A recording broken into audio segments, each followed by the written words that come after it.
Gente, então vamos passar a palavra para o pastor Carlos Ribas, nosso irmão, nosso amigo, e queremos ouvir de Deus. Ele vai falar sobre o material dele. Ele é doutor em teologia e divindade, né? E tem nos ensinado algumas coisas muito interessantes, inclusive sobre teologia, nessa tarde, né? Estava conversando com o pastor Vinícius, dizendo que se ele fosse morador aqui da cidade, o nosso seminário ia ganhar muito. Então eu queria convidar o nosso irmão para estar aqui conosco, trazendo uma palavra que Deus colocou no coração dele. Nós queremos recebê-lo como aquele que vem em nome de Jesus, né? Quero inclusive agradecer à igreja, pastor Heber, que facilitou, possibilitou que acontecesse este seminário, né? É um desafio, a gente sabe disso, somos uma igreja bem conservadora, mas o assunto ele é muito bíblico, né? E foi isso que o pastor Carlos ensinou para a gente, que se está na Bíblia a gente tem que dar crédito a isso. Vamos orar por ele? Estenda sua mão para cá, fala com Deus, pedindo a Deus que o use para falar com você. Pai, em nome de Jesus, eis aqui teu servo, homem abençoado, que o Senhor trouxe lá do outro lado do Brasil, para estar conosco nesse tempo, nosso irmão, nosso amigo. Vamos um dia morar no céu juntos com ele, e ele conosco, e agora, nesta irmandade, queremos, ó Deus, reconhecê-lo como autoridade no nome de Jesus, e aquele que vem em nome do Senhor, que o Senhor o use para a tua glória, e que ele fale tanto do Senhor, que fiquemos muito mais apaixonados pelo Senhor a partir de hoje. Em nome de Jesus, nós o abençoamos e te recomendamos a vida do pastor Carlos Ribas. Amém e amém. Vamos abrir nossas Bíblias? Eu louvo a Deus pela vida do pastor Haroldo, meu amigo, tá bom? Eu fiz uma proposta para ele, um convite, tá? Não é para tirá-lo daqui não, viu, irmãos? Mas eu quero que ele trabalhe comigo no CETIB. O CETIB é minha escola de libertadores, se chama Centro de Treinamento Internacional para Batalha Espiritual. Acontece no Paraná todos os anos, são 3 níveis. Esse ano agora, em novembro, do dia 13 ao dia 17, tem o nível 1. Pessoas do Brasil todo vão para lá, pessoas da Europa, da América Latina, estudam com a gente. E nós temos aulas de cura interior, de psicologia aplicada, quebras de maldições, libertação, toda a área da batalha espiritual. É uma loucura, porque é muita aula, e eu tenho professores muito capacitados. E desde que eu conheci o pastor Haroldo, eu tenho orado por isso. Eu falei, poxa, ele trabalha com os veredas antigas, ele tem experiência nessa área. Quem sabe eu não abro uma turma no CETIB a mais, para falar de família, de libertação na família. E eu sinto o chamado. Se o pastor Haroldo tiver, quando ele orar e Deus responder a ele, e ele falar que aceita, vai ser uma honra para mim ter mais um professor na minha equipe, tá bom? E ano que vem nós vamos fazer um CETIB aqui em Campos, e com certeza o pastor Haroldo já vai estar me ajudando, ministrando também, tá bom? Obrigado, viu, pastor Haroldo? Pastor Vinícius, uma graça conhecer esse menino aí. Os demais pastores, irmãos em Cristo, Deus os abençoe. Por favor, estejam sempre orando pelo meu ministério. Eu careço as orações de vocês, tá? Vamos lá, Mateus capítulo 28, verso 1. Livro de Mateus, capítulo 28, verso 1. Nós vamos ler algo que mudou a história da minha vida. Eu tenho certeza que quando nós lemos isso tem o poder de mudar a história da nossa vida. Hoje nós evangelizamos as pessoas da forma errada. E eu não vou contar para vocês como foi o satanismo para mim, porque não edifica a igreja. Para isso existe livro, o livro que eu escrevi fala tudo isso. Eu vou explicar como foi a minha conversão e como houve algumas coisas erradas por parte de algumas igrejas que tentaram me ganhar para Jesus e não conseguiram por causa disso. E talvez isso venha à sua mente, na forma correta de evangelizar, a forma correta de ganhar almas para Jesus. O Senhor está carecendo de pessoas valentes que queiram trabalhar na obra de evangelização, amém? Mateus 28, verso 1, todos acharam? Escute o que eu vou dizer, Bíblia é igual comida. Então quando você está comendo alguma coisa, é falta de educação você comer algo perto do seu irmão e não oferecer, concorda comigo? Então se você está com a Bíblia aí, tem alguém sem a Bíblia perto de você, é falta de educação você não oferecer a ele e falar, vem aqui que eu vou te dar uma mordida dessa... Mordida não, né? Um pedaço da palavra de Deus. Vamos ler, diz assim, depois do sábado, ou no texto que está na tela, no findar do sábado, tendo começado o primeiro dia da semana, Maria Madalena e a outra Maria foram ver o sepulcro.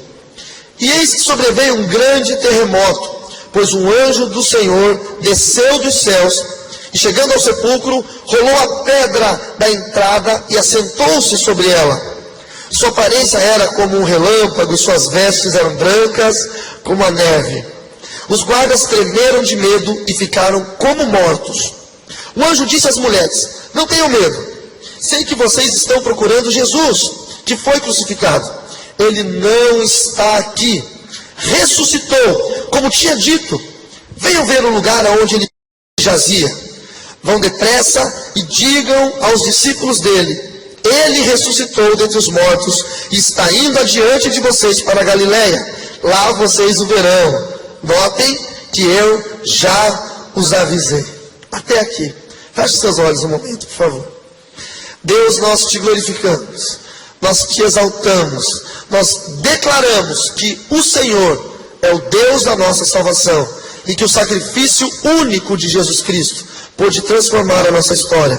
Meu Deus, eu te peço que nesta noite nós possamos chegar ao pleno conhecimento da salvação e do entendimento de como encontrarmos a salvação. Eu te peço, Pai, que desde agora, se aqui no nosso meio, as pessoas que nos ouvem, tanto os que estão aqui na igreja, quanto os que estão assistindo pela internet, ou por um DVD, por uma gravação, Pai, em nome de Jesus, que o Senhor já esteja trabalhando na mente, no intelecto, no coração, no espírito, na alma, nas emoções dessa pessoa que vai ouvir o que se tem a dizer a seguir, para que possam entender quão importante é entregar e confiar completamente a sua vida a Jesus Cristo. Senhor, eu peço que abram-se as portas da salvação, que por mais estreita que elas sejam, estejam abertas agora, para que entre uma igreja justa e santa. Pai, eu declaro no altar desta igreja a minha total, completa dependência do Senhor e do Espírito Santo de Deus. E declaro, Senhor, que sem Ti eu não posso sequer falar, mencionar o Seu nome ou ler a Sua palavra. Usa-me, Senhor, como ferramenta da Tua graça, do Teu reino, e para a honra e para a glória do Teu nome, Jesus. É no Seu nome que oramos. Amém e amém. Amém? Você pode aplaudir o Senhor um pouquinho?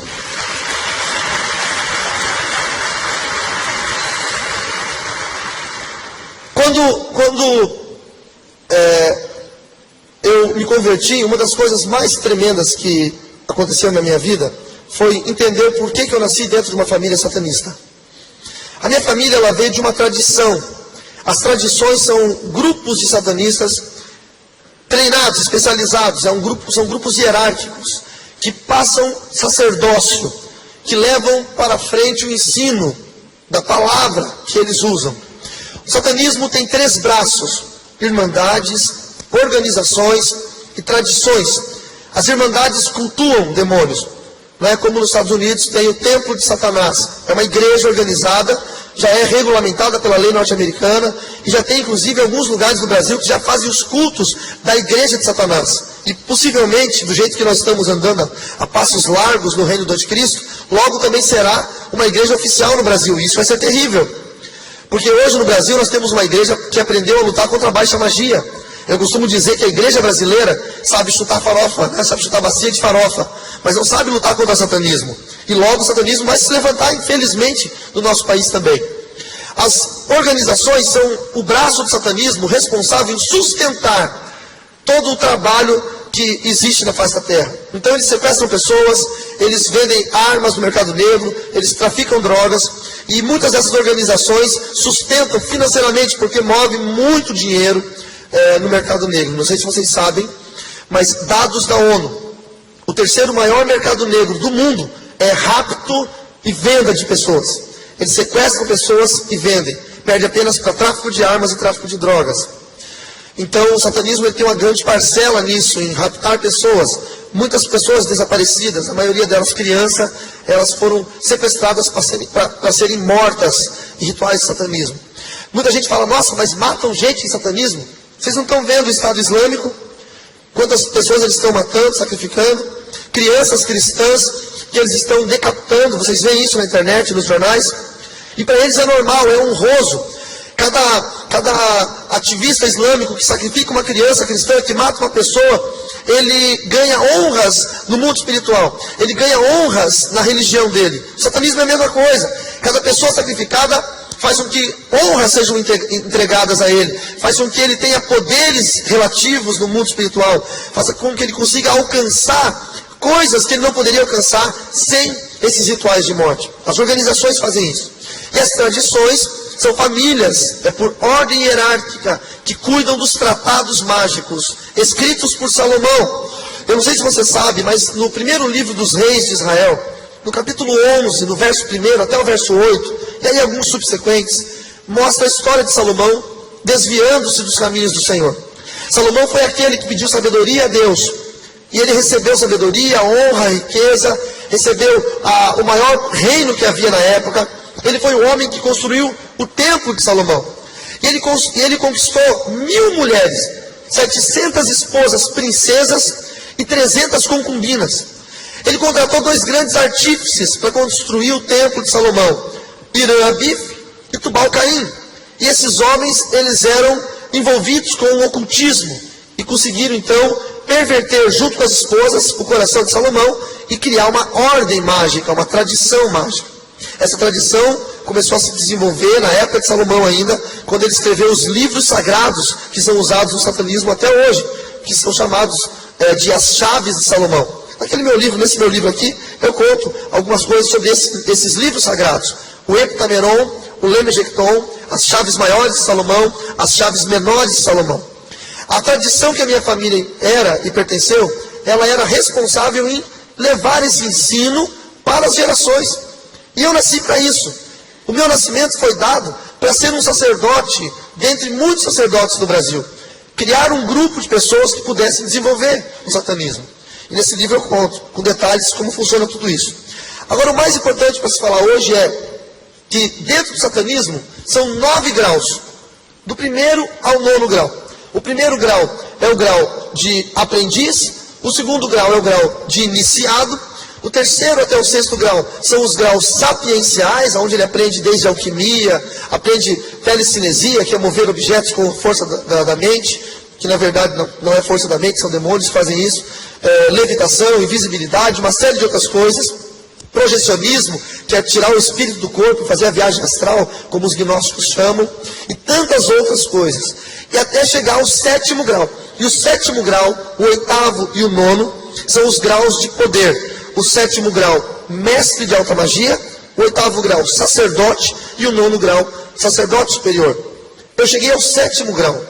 E quando cheguei ao 7º grau, com apenas 16 anos de idade, eu tinha um avanço no mundo espiritual muito grande, devido aos demônios que o meu avô, que era sacerdote superior, havia deixado para mim. O meu avô, ele era um grande sacerdote e desenvolveu demônios muito fortes, muito competentes no reino das trevas. Só que o meu avô morreu e os demônios dele ficaram para mim. Quando eu tinha ainda 5 anos de idade ou 6, eu tinha crises, surtos de ira terríveis. Os surtos de ira eram tão grandes que quando eu gritava, as janelas da minha casa quebravam. Nós morávamos numa casa muito pobre, porque minha mãe era uma pessoa que foi... meu pai foi muito rico, minha mãe também. E aí minha mãe começou a trair o meu pai. Então quando eu tinha 5 para 6 anos, a minha mãe fugiu de casa e deu abandono de lar. E aí perdeu o direito a todos os bens. Ficou muito pobre. E abandonou também os filhos. Depois de um tempo ela teve que voltar até onde meu pai morava e nos sequestrou, porque ela tinha a obrigação de me manter. Porque eu seria um sacerdote da tradição. O meu irmão mais velho foi morar com meu pai e eu fiquei morando com a minha mãe. Então a história do satanismo na minha família perpetuou-se dessa forma.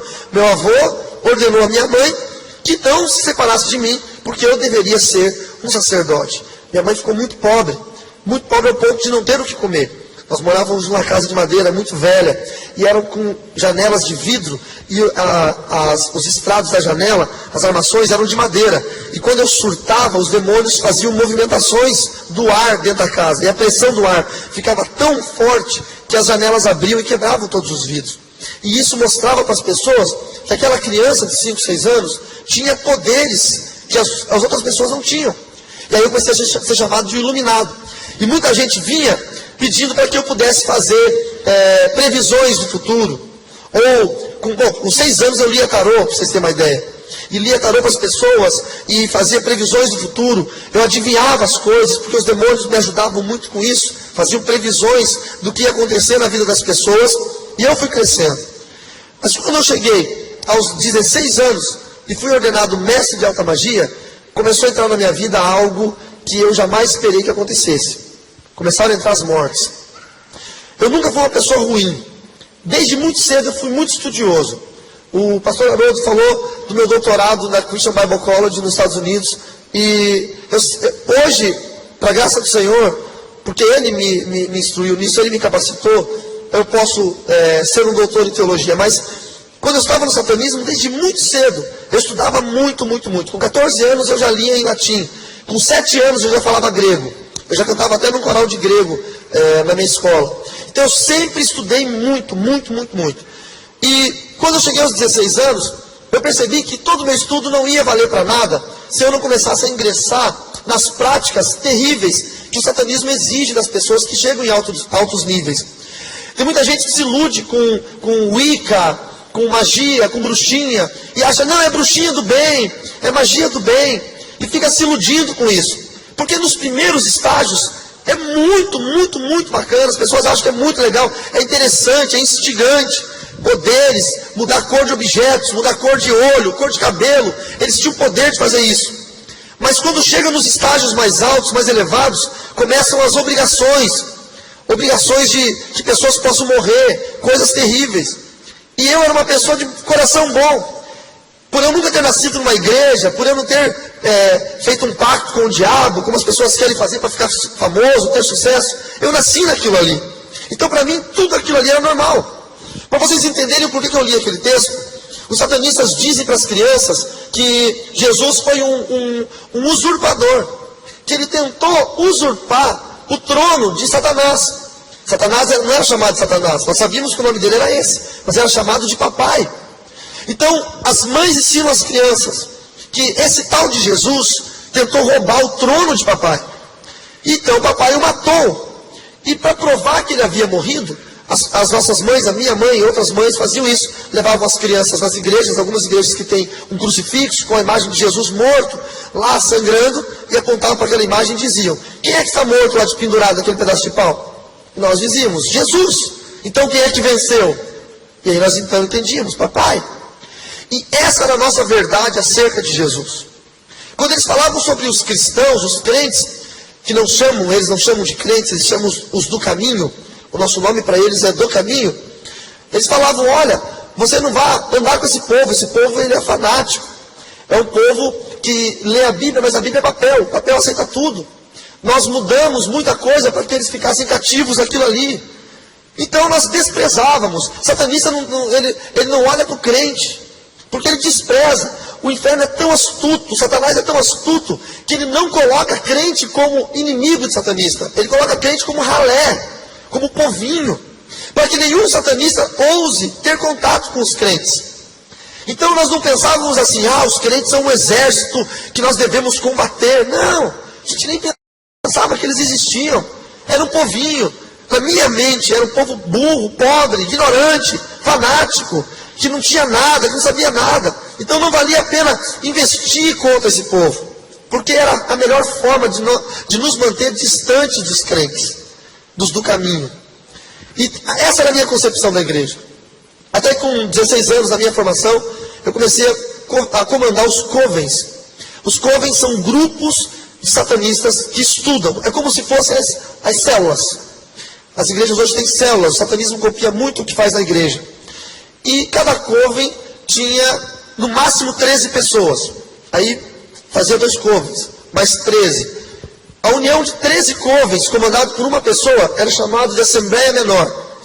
A união de 13 assembleias, cada Assembleia Menor tem 13 covens, comandado por uma pessoa, era chamado de Assembleia Maior.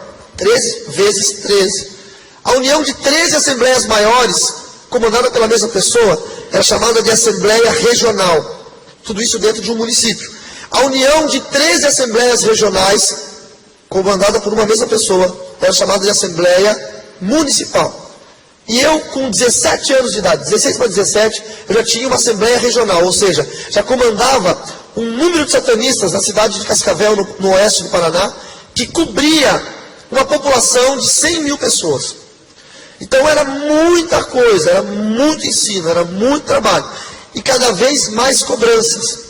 E o satanismo, ele investe numa arte da persuasão e da mentira, que é fenomenal. Como é que eles fazem? Eles contam uma mentira. Aí a pessoa vai duvidar, porque é mentira. Aí ele cerca com um monte de verdades. Aí você vai e bate naquela mentira. Aí rebate com uma verdade. Bate na mentira, desconfia, rebate com uma verdade. Rebate outra verdade, em outro. Tem tanta verdade ao redor de uma mentira, que daqui a pouco a mentira se torna verdade. Então é uma técnica que eles têm. E as pessoas vão caindo nessas mentiras e vão usando os artifícios do satanismo. Uma das coisas que o satanismo mais faz hoje no Brasil são assassinatos. Porque é um assassinato limpo. Só que é muito caro para se pagar. Então, teve um caso que uma mulher muito rica queria que o marido morresse para ela ficar com o amante e com a herança. Como é que ela fez? Contratou um grupo de satanistas lá da cidade e pagou um valor muito caro, muito alto mesmo. Na época, lá era mais de 100 mil reais, quando o real ainda valia, acho que um salário mínimo era 60 reais. Era um alfir ainda, naquela época. Se não me engano, era um alfir. Não era plano real ainda. E os demônios entram nas pessoas por legalidades, por pecados. Fizeram, um grupo satanista pegou uma mulher, que ela era extremamente sedutora, fez com que o marido daquela mulher que contratou caísse em adultério com ela, gerou uma legalidade. A Bíblia diz que o homem que se une à prostituta se torna um prostituto com ela.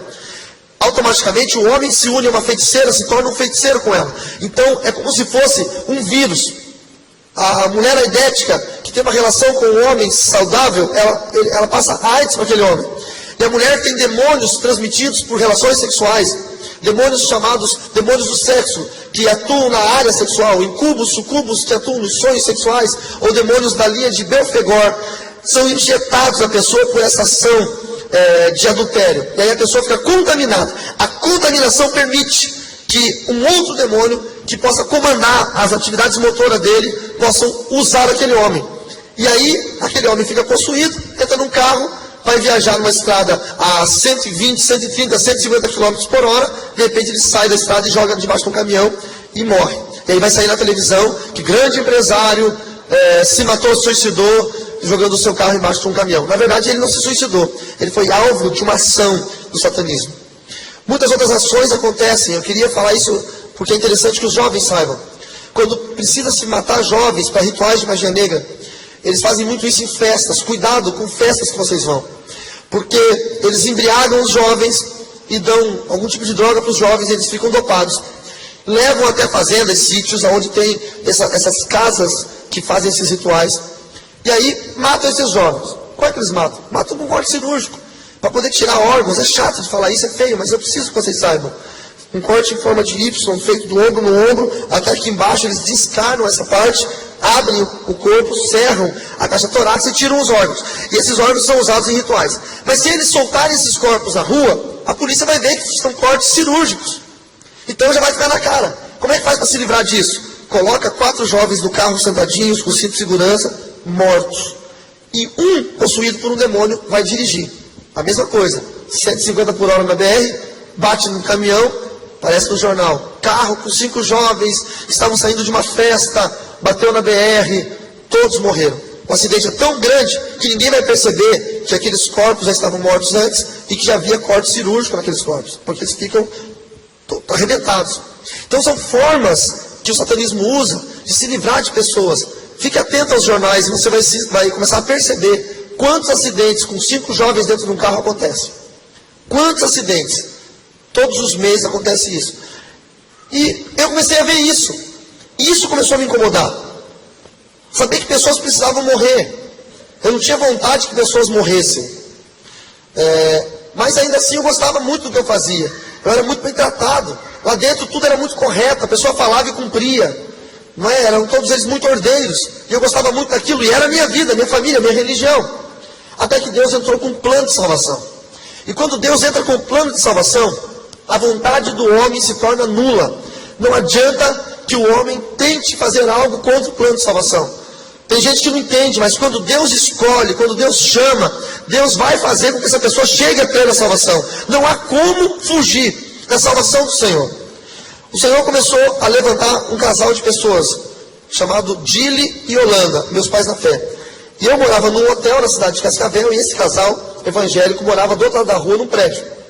E eles sabiam que ali naquele hotel morava um satanista, porque corria o comentário. E eles sabiam que aquele satanista era eu, e eles apontavam para mim e diziam, esse menino precisa de salvação. E começaram a orar por mim. Oraram muitos e muitos anos. Eles oraram dos meus 16 anos até os meus 20 anos. E nunca pararam para falar comigo, para dizer que estavam orando, nunca tentaram me questionar, ou como nós comumente fazemos, né? Temos medo de falar com o satanista, temos medo de falar com alguém da Umbanda, Quimbanda, Candomblé, nós temos preconceito com essas pessoas. Eles não, só oravam. Um dia, eu estava sentado na frente do hotel, e o meu pai na fé me chamou e falou assim: ô Magrão, chega aí. E eu atravessei a rua meio estranho, não sabia quem ele era. E ele falou: você joga bola? Eu falei: jogo. Então, a gente vai jogar bola hoje à noite, que posição que você joga? Eu falei: goleiro. Ele: rapaz, nós estamos precisando logo de um goleiro. Eu aposto que eles não estavam precisando de um goleiro, mas na hora eles ficaram precisando. Eu falei: sério? Vamos jogar? Eu falei: vamos. Porque eu não estava nem aí com os crentes. Está entendendo? Essa história de que satanista não entra em igreja, que não pega na mão de crente, isso é mentira. Eles não estão nem aí. Só que eles vão se infiltrar numa igreja. Aí é um plano, porque se tem uma igreja muito grande, que faz muita coisa contra o reino das trevas, aí são missões. Mas fora isso, eles não tem nem aí. Aí fui jogar bola à noite. E nesse jogo de bola, eu joguei pra caramba. Só que antes de eu chegar pro jogo, os crentes estavam lá, eu não sabia que eram crentes. Aí eles fizeram um círculo assim no meio do campo, era futebol suíço, e deram as mãos. Eu fiquei pensando: vixe, o que será que é isso? Aí ele falou: olha, nós vamos fazer uma oração aqui. E eu pensei: ai, é os do caminho. Puxa, são crentes. Mas fiquei ali, eles oraram, não deu nada, fiquei na minha. Né? Eles falaram amém, não falei nada. Fomos jogar bola, joguei pra caramba. Gostaram demais. Falaram: rapaz, você joga futebol de salão? Eu falei: eu jogo. Amanhã tem um jogo de futebol de salão, vamos jogar? Eu falei: vamos. E quando eu voltei para casa, eu fiquei pensando naquele jogo. Os caras não brigavam, os caras não xingavam, não tinha entrada forte, não tinha violência. Se alguém ia entrar numa bola, o outro tirava o pé para não machucar. Era assim que era jogo de crente. Hoje em dia não, hoje em dia os crentes esquecem que são crentes na quadra. Não é isso? Hoje em dia os crentes esquecem de Jesus na quadra.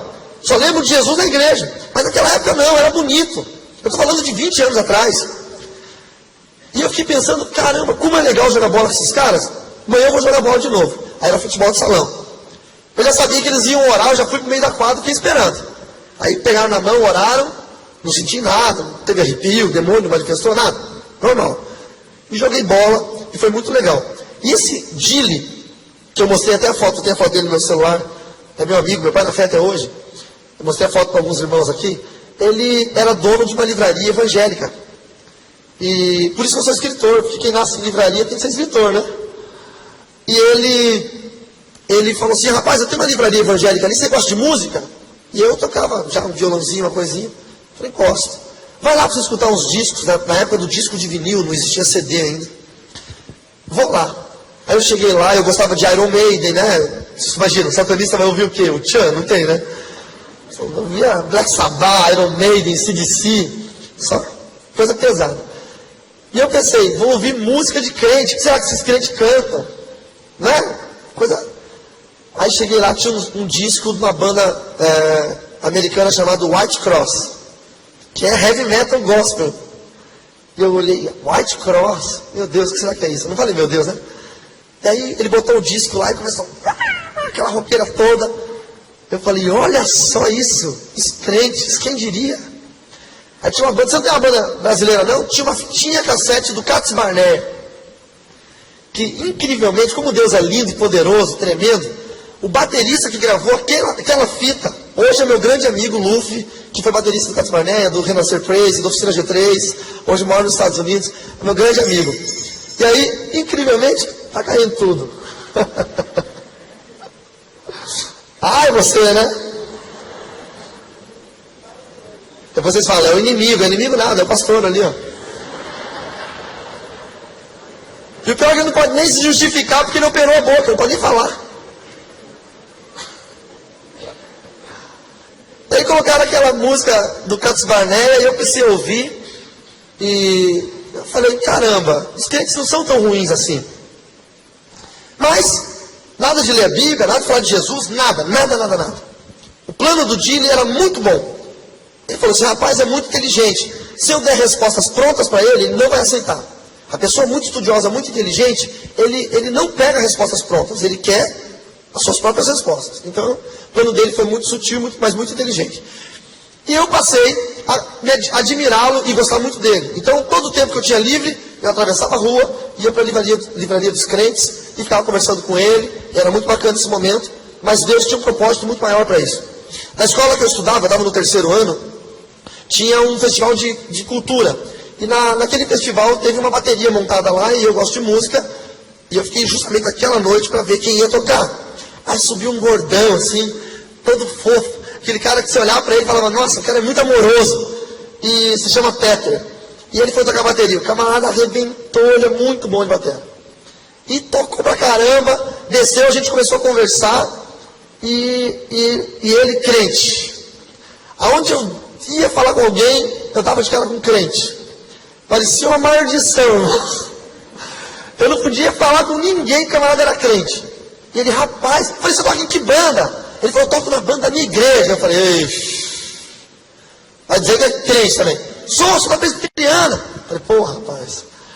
E ele falou, você tem que ir lá um dia legal, a gente tem um culto de jovens. Então eu falei, pô, tá, um dia eu vou. Mas pra nunca ir, entendeu? Falar por educação. Mas o Peter tinha uma coisa que me incomodava. Ele era muito amoroso. Ele chegava, ele abraçava. Eu tinha uma certa aversão a abraços.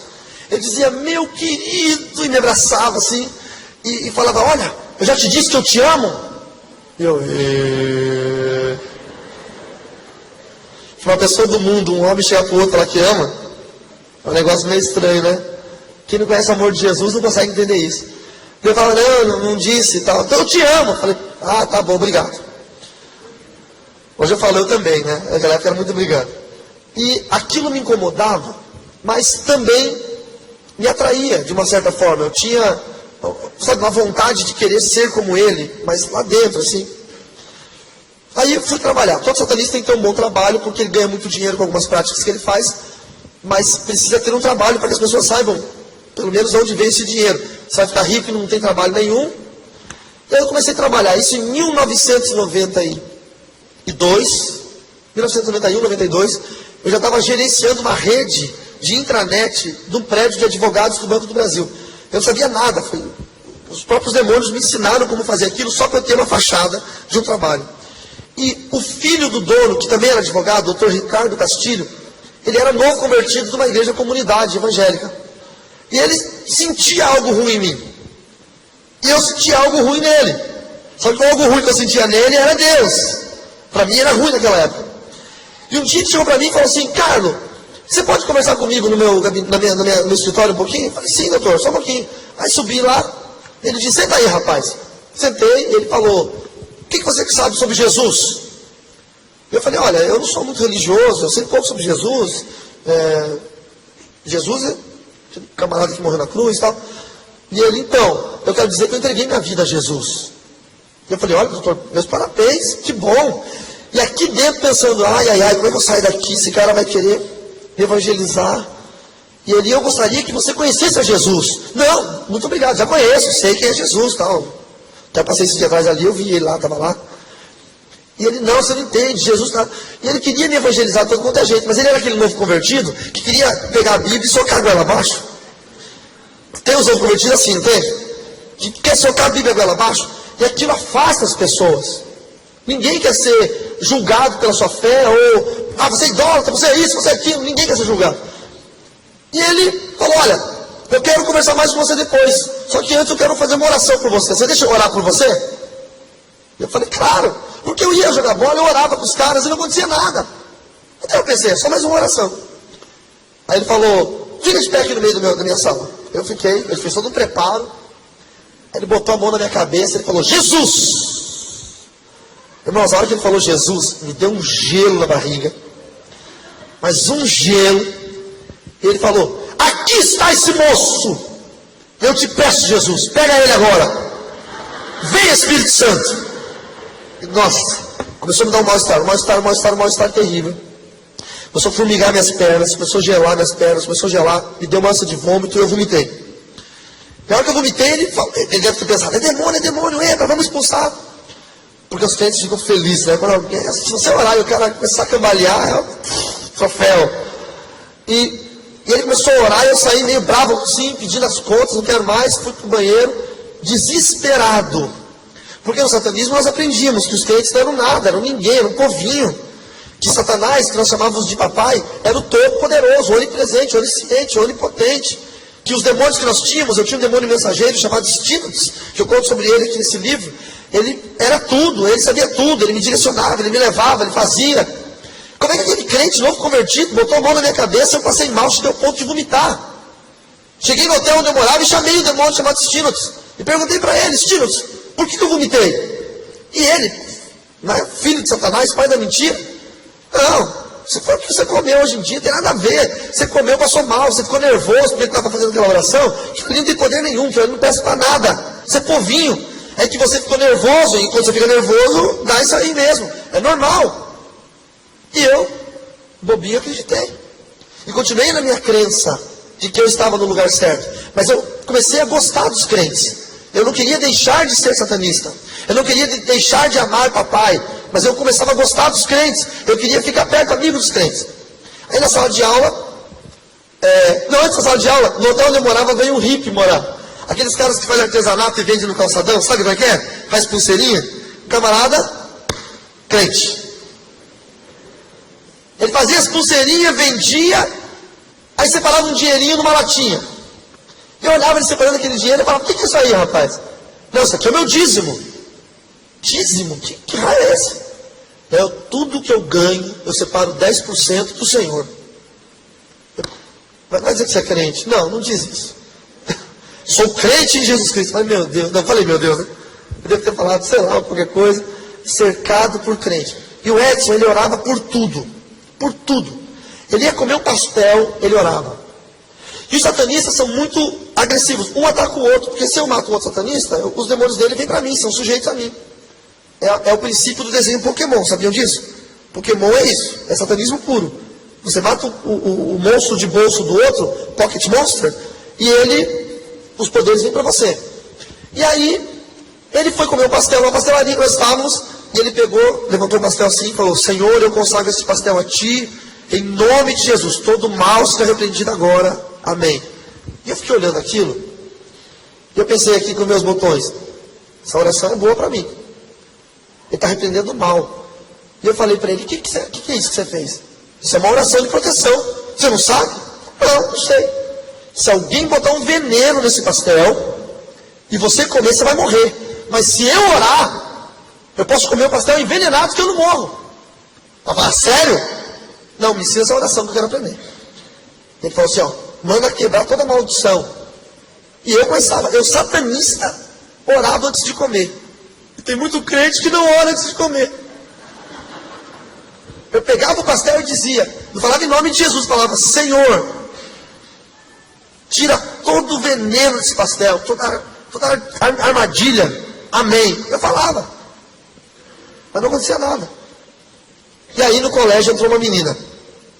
E essa menina, ela era, assim, de um estilo bem diferente, ela era gótica, ela tinha o cabelão comprido, ela era designer de moda. E quando eu olhei aquela menina, eu falei, puxa vida, essa menina aí, eu vou levá-la para o meu coven. Eu tentava convencê-la a virar satanista de tudo quanto é jeito, e eu falava, olha, eu tenho papai, Satanás, e eu sirvo a ele. E ela dizia, não, eu não creio nessas coisas, não fala comigo de demônio, de diabo, eu creio em Deus. E eu perguntava, mas que Deus que você crê? Eu creio em Jesus. E eu ficava louco, o Jesus, aquele que morreu, aquele que Satanás matou, você crê num Deus que morreu, que está morto? E ela dizia, olha, eu não sei explicar muito bem, mas eu só sei que eu creio e eu creio em Jesus. Mas Satanás é muito mais poderoso. Meu Deus é poderoso, o teu não é nada. Eu falava isso para ela. Teu Deus fez aquilo que teu Deus fez. Não fez nada. O meu criou céus e terra. O meu é onisciente, onipotente, porque Satanás é craque, roubar a glória de Deus. Então tudo que Deus fez, ele rouba.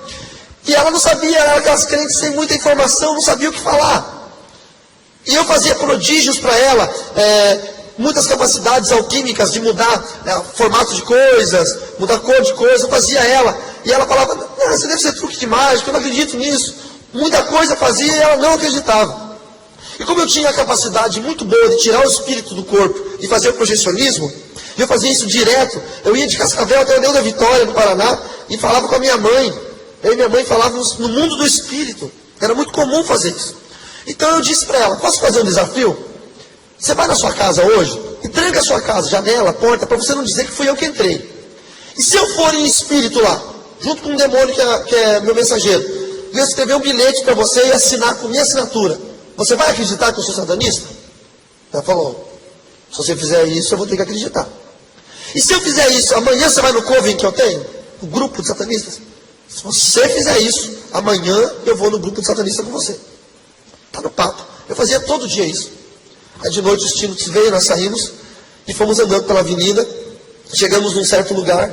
E quando nós descemos assim, no meio de uma descida na rua, que ia para a casa dela, tinha uma coisa parada no meio da rua. Era uma coisa, irmãos. Não tinha braço, não tinha perna, não tinha asa, não tinha nada. Mas era como se fosse uma presença. Alto. Bota aí uns 3,5 metros, 4 metros, não sei. E nós travamos. Eu e o demônio Stiglitz. Sabe quando você sonha que você está fugindo e não consegue sair do lugar? Foi essa a sensação. Aí eu olhei para o demônio e falei, o que é aquilo lá? E o demônio disse, aquele é um anjo do Senhor. O demônio teve que dizer um anjo do Senhor. Porque o nome de Jesus ele tem que ser confessado nos céus, na terra e até debaixo da terra. O nome de Jesus tem que ser confessado, toda língua tem que confessar e todo joelho tem que ser dobrado. E aí eu falei para ele, então faz alguma coisa, tira ele de lá, que eu tenho que passar na casa da menina, vamos logo. E ele olhou para mim e falou, com essa aí eu não posso não, vai você, e desapareceu. Os demônios fazem isso, eles te usam até onde eles querem, quando eles não podem, eles abandonam a pessoa. Quanta gente foi abandonada aí no mundo para morrer, mas foi usado pelos demônios até quando não puderam mais. O demônio fez um gesto para mim que eu não pude entender se era mão, como é que era, porque era muito espiritual, não dava para entender. E eu fui atraído até ele. E quando eu cheguei perto dele, eu senti um negócio terrível, que queimava, que ardia, que hoje eu sei o nome desse negócio, se chama amor. E eu não sabia o que era amor, porque quem tem Satanás no coração não conhece amor, só tem ódio. Era mais ou menos o que eu sentia quando eu chegava perto do Peter, do baterista. Eu sentia a mesma coisa. E quando quando eu cheguei perto dele, ele falou assim, o que você veio fazer aqui? Eu disse, olha, sai da frente, porque eu vou naquela casa lá, e não sei o quê. E ele olhou para aquela casa e falou, com um gesto que eu não sei se era uma mão, se era uma asa, o que era aquilo. Aquela casa lá você não pode ir. Nem Satanás, nem os demônios, e nem os servos de Satanás podem ir lá. Porque naquela casa mora uma família que teme ao Deus vivo de Israel. E eu estou aqui para cuidar daquela família. Era mais ou menos uns 300 metros, 3 quarteirões de distância. E aquela família, daquela menina, era a família de um crente que era diácono de uma igreja batista da cidade. E o Senhor tinha enviado um anjo para cuidar daquela casa. Você não sabe, mas você está aqui agora. Existem demônios que querem entrar na sua família, querem tocar nos seus filhos, querem entrar na sua casa, mas não podem, porque o anjo do Senhor acampa-se ao redor daqueles que o temem e os livra. Quanto mais você teme a Deus, mais protegido você é pelo Senhor. Você pode glorificar o nome do Senhor?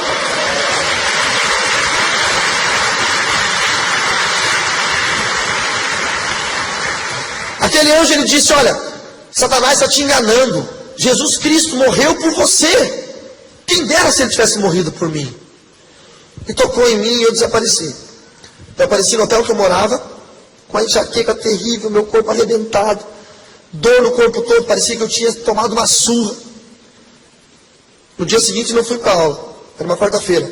Na quinta, na sexta não fui para aula. Sábado e domingo não fui para aula. Segunda, terça e quarta não fui para aula da outra semana. Na quinta-feira da outra semana eu fui para aula. Eu pensei, a menina deve ter esquecido já. Faz mais de uma semana.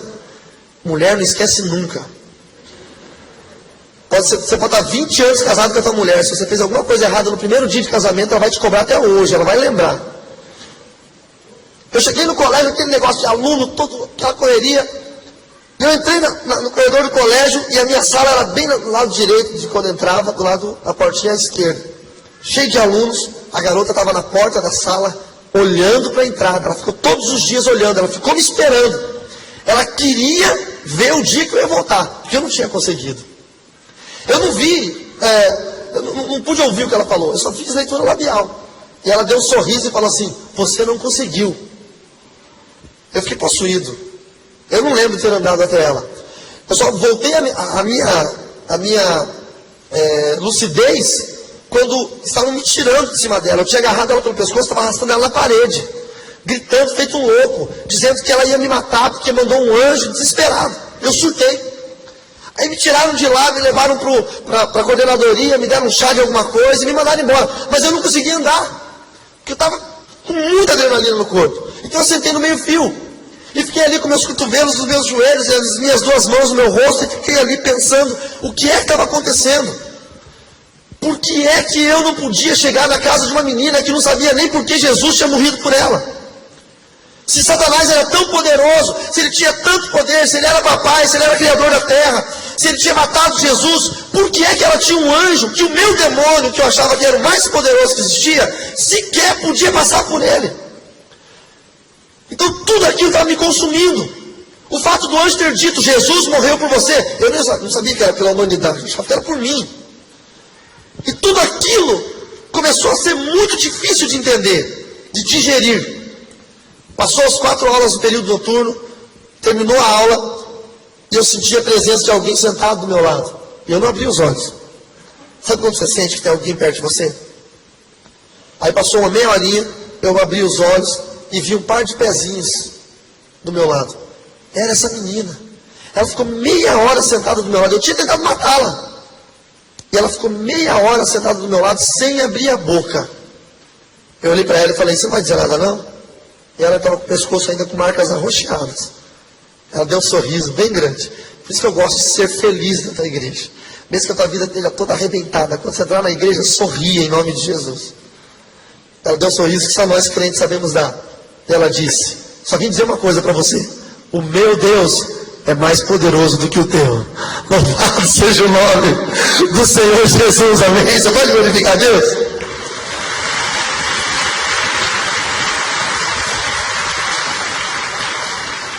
No dia seguinte eu fui na livraria do Dili. Cheguei para o Dili e falei, Dili, você pode me contar uma coisa? Por que Jesus morreu por mim? E o Dili, muito inteligente, muito sábio. Não posso falar nada não, só vou ficar perdendo meu tempo com você. Pegou um livretinho chamado 4 Leis Espirituais. Vocês conhecem esse livretinho? Um livretinho amarelinho. Quem conhece o 4 Leis Espirituais? Conhece não? É um livretinho assim, ó. Tem um trenzinho, Jesus está na máquina e nós nos vagões. Tem um trono, Jesus no trono, nós fora. Ele pegou e jogou aquele livretinho no meu peito e falou assim, ó, lê isso aqui. Eu li aquele negócio, não entendi nada, mas ainda aquilo ficou no meu coração. O Peter me chamou para ir na igreja dele. E quando o Peter me chamou para ir na igreja dele, eu topei. Falei, vamos lá.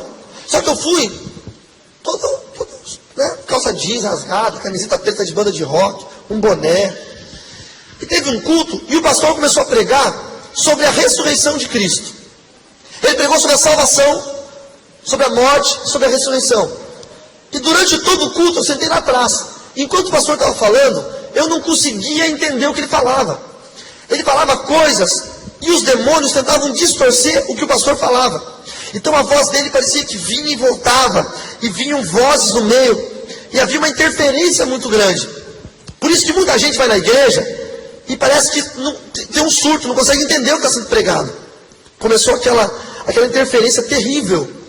E eu tentava forçar para ouvir o que ele estava falando, porque eu entendi que ele estava falando sobre a morte de Jesus, e aquilo muito me interessava. Eu queria saber o que tinha acontecido. E eu não conseguia, os demônios vinham e gritavam, passavam na minha frente. Foi terrível, eu não conseguia entender. Até que ele entrou no texto que nós lemos, de Mateus 28, e começou a ler. Depois do sábado, tendo começado o primeiro dia da semana, Maria Madalena e a outra Maria foram ver o sepulcro. E nesse momento, eu fiquei desesperado. Eu já tinha levantado, ido lá fora, tomado água, respirado. Eu estava ficando louco dentro da igreja, eu não conseguia entender. Mas nesse momento, eu cometi um ato, para mim foi uma loucura, mas eu queria ouvir. Eu comecei a invocar demônios dentro da igreja. Invoquei demônios. E eu falei, venham todos vocês e me cerquem, e cerquem aquele pastor lá. Eu preciso ouvir o que ele está falando. Só que não adiantava, os demônios não iam me obedecer naquela hora.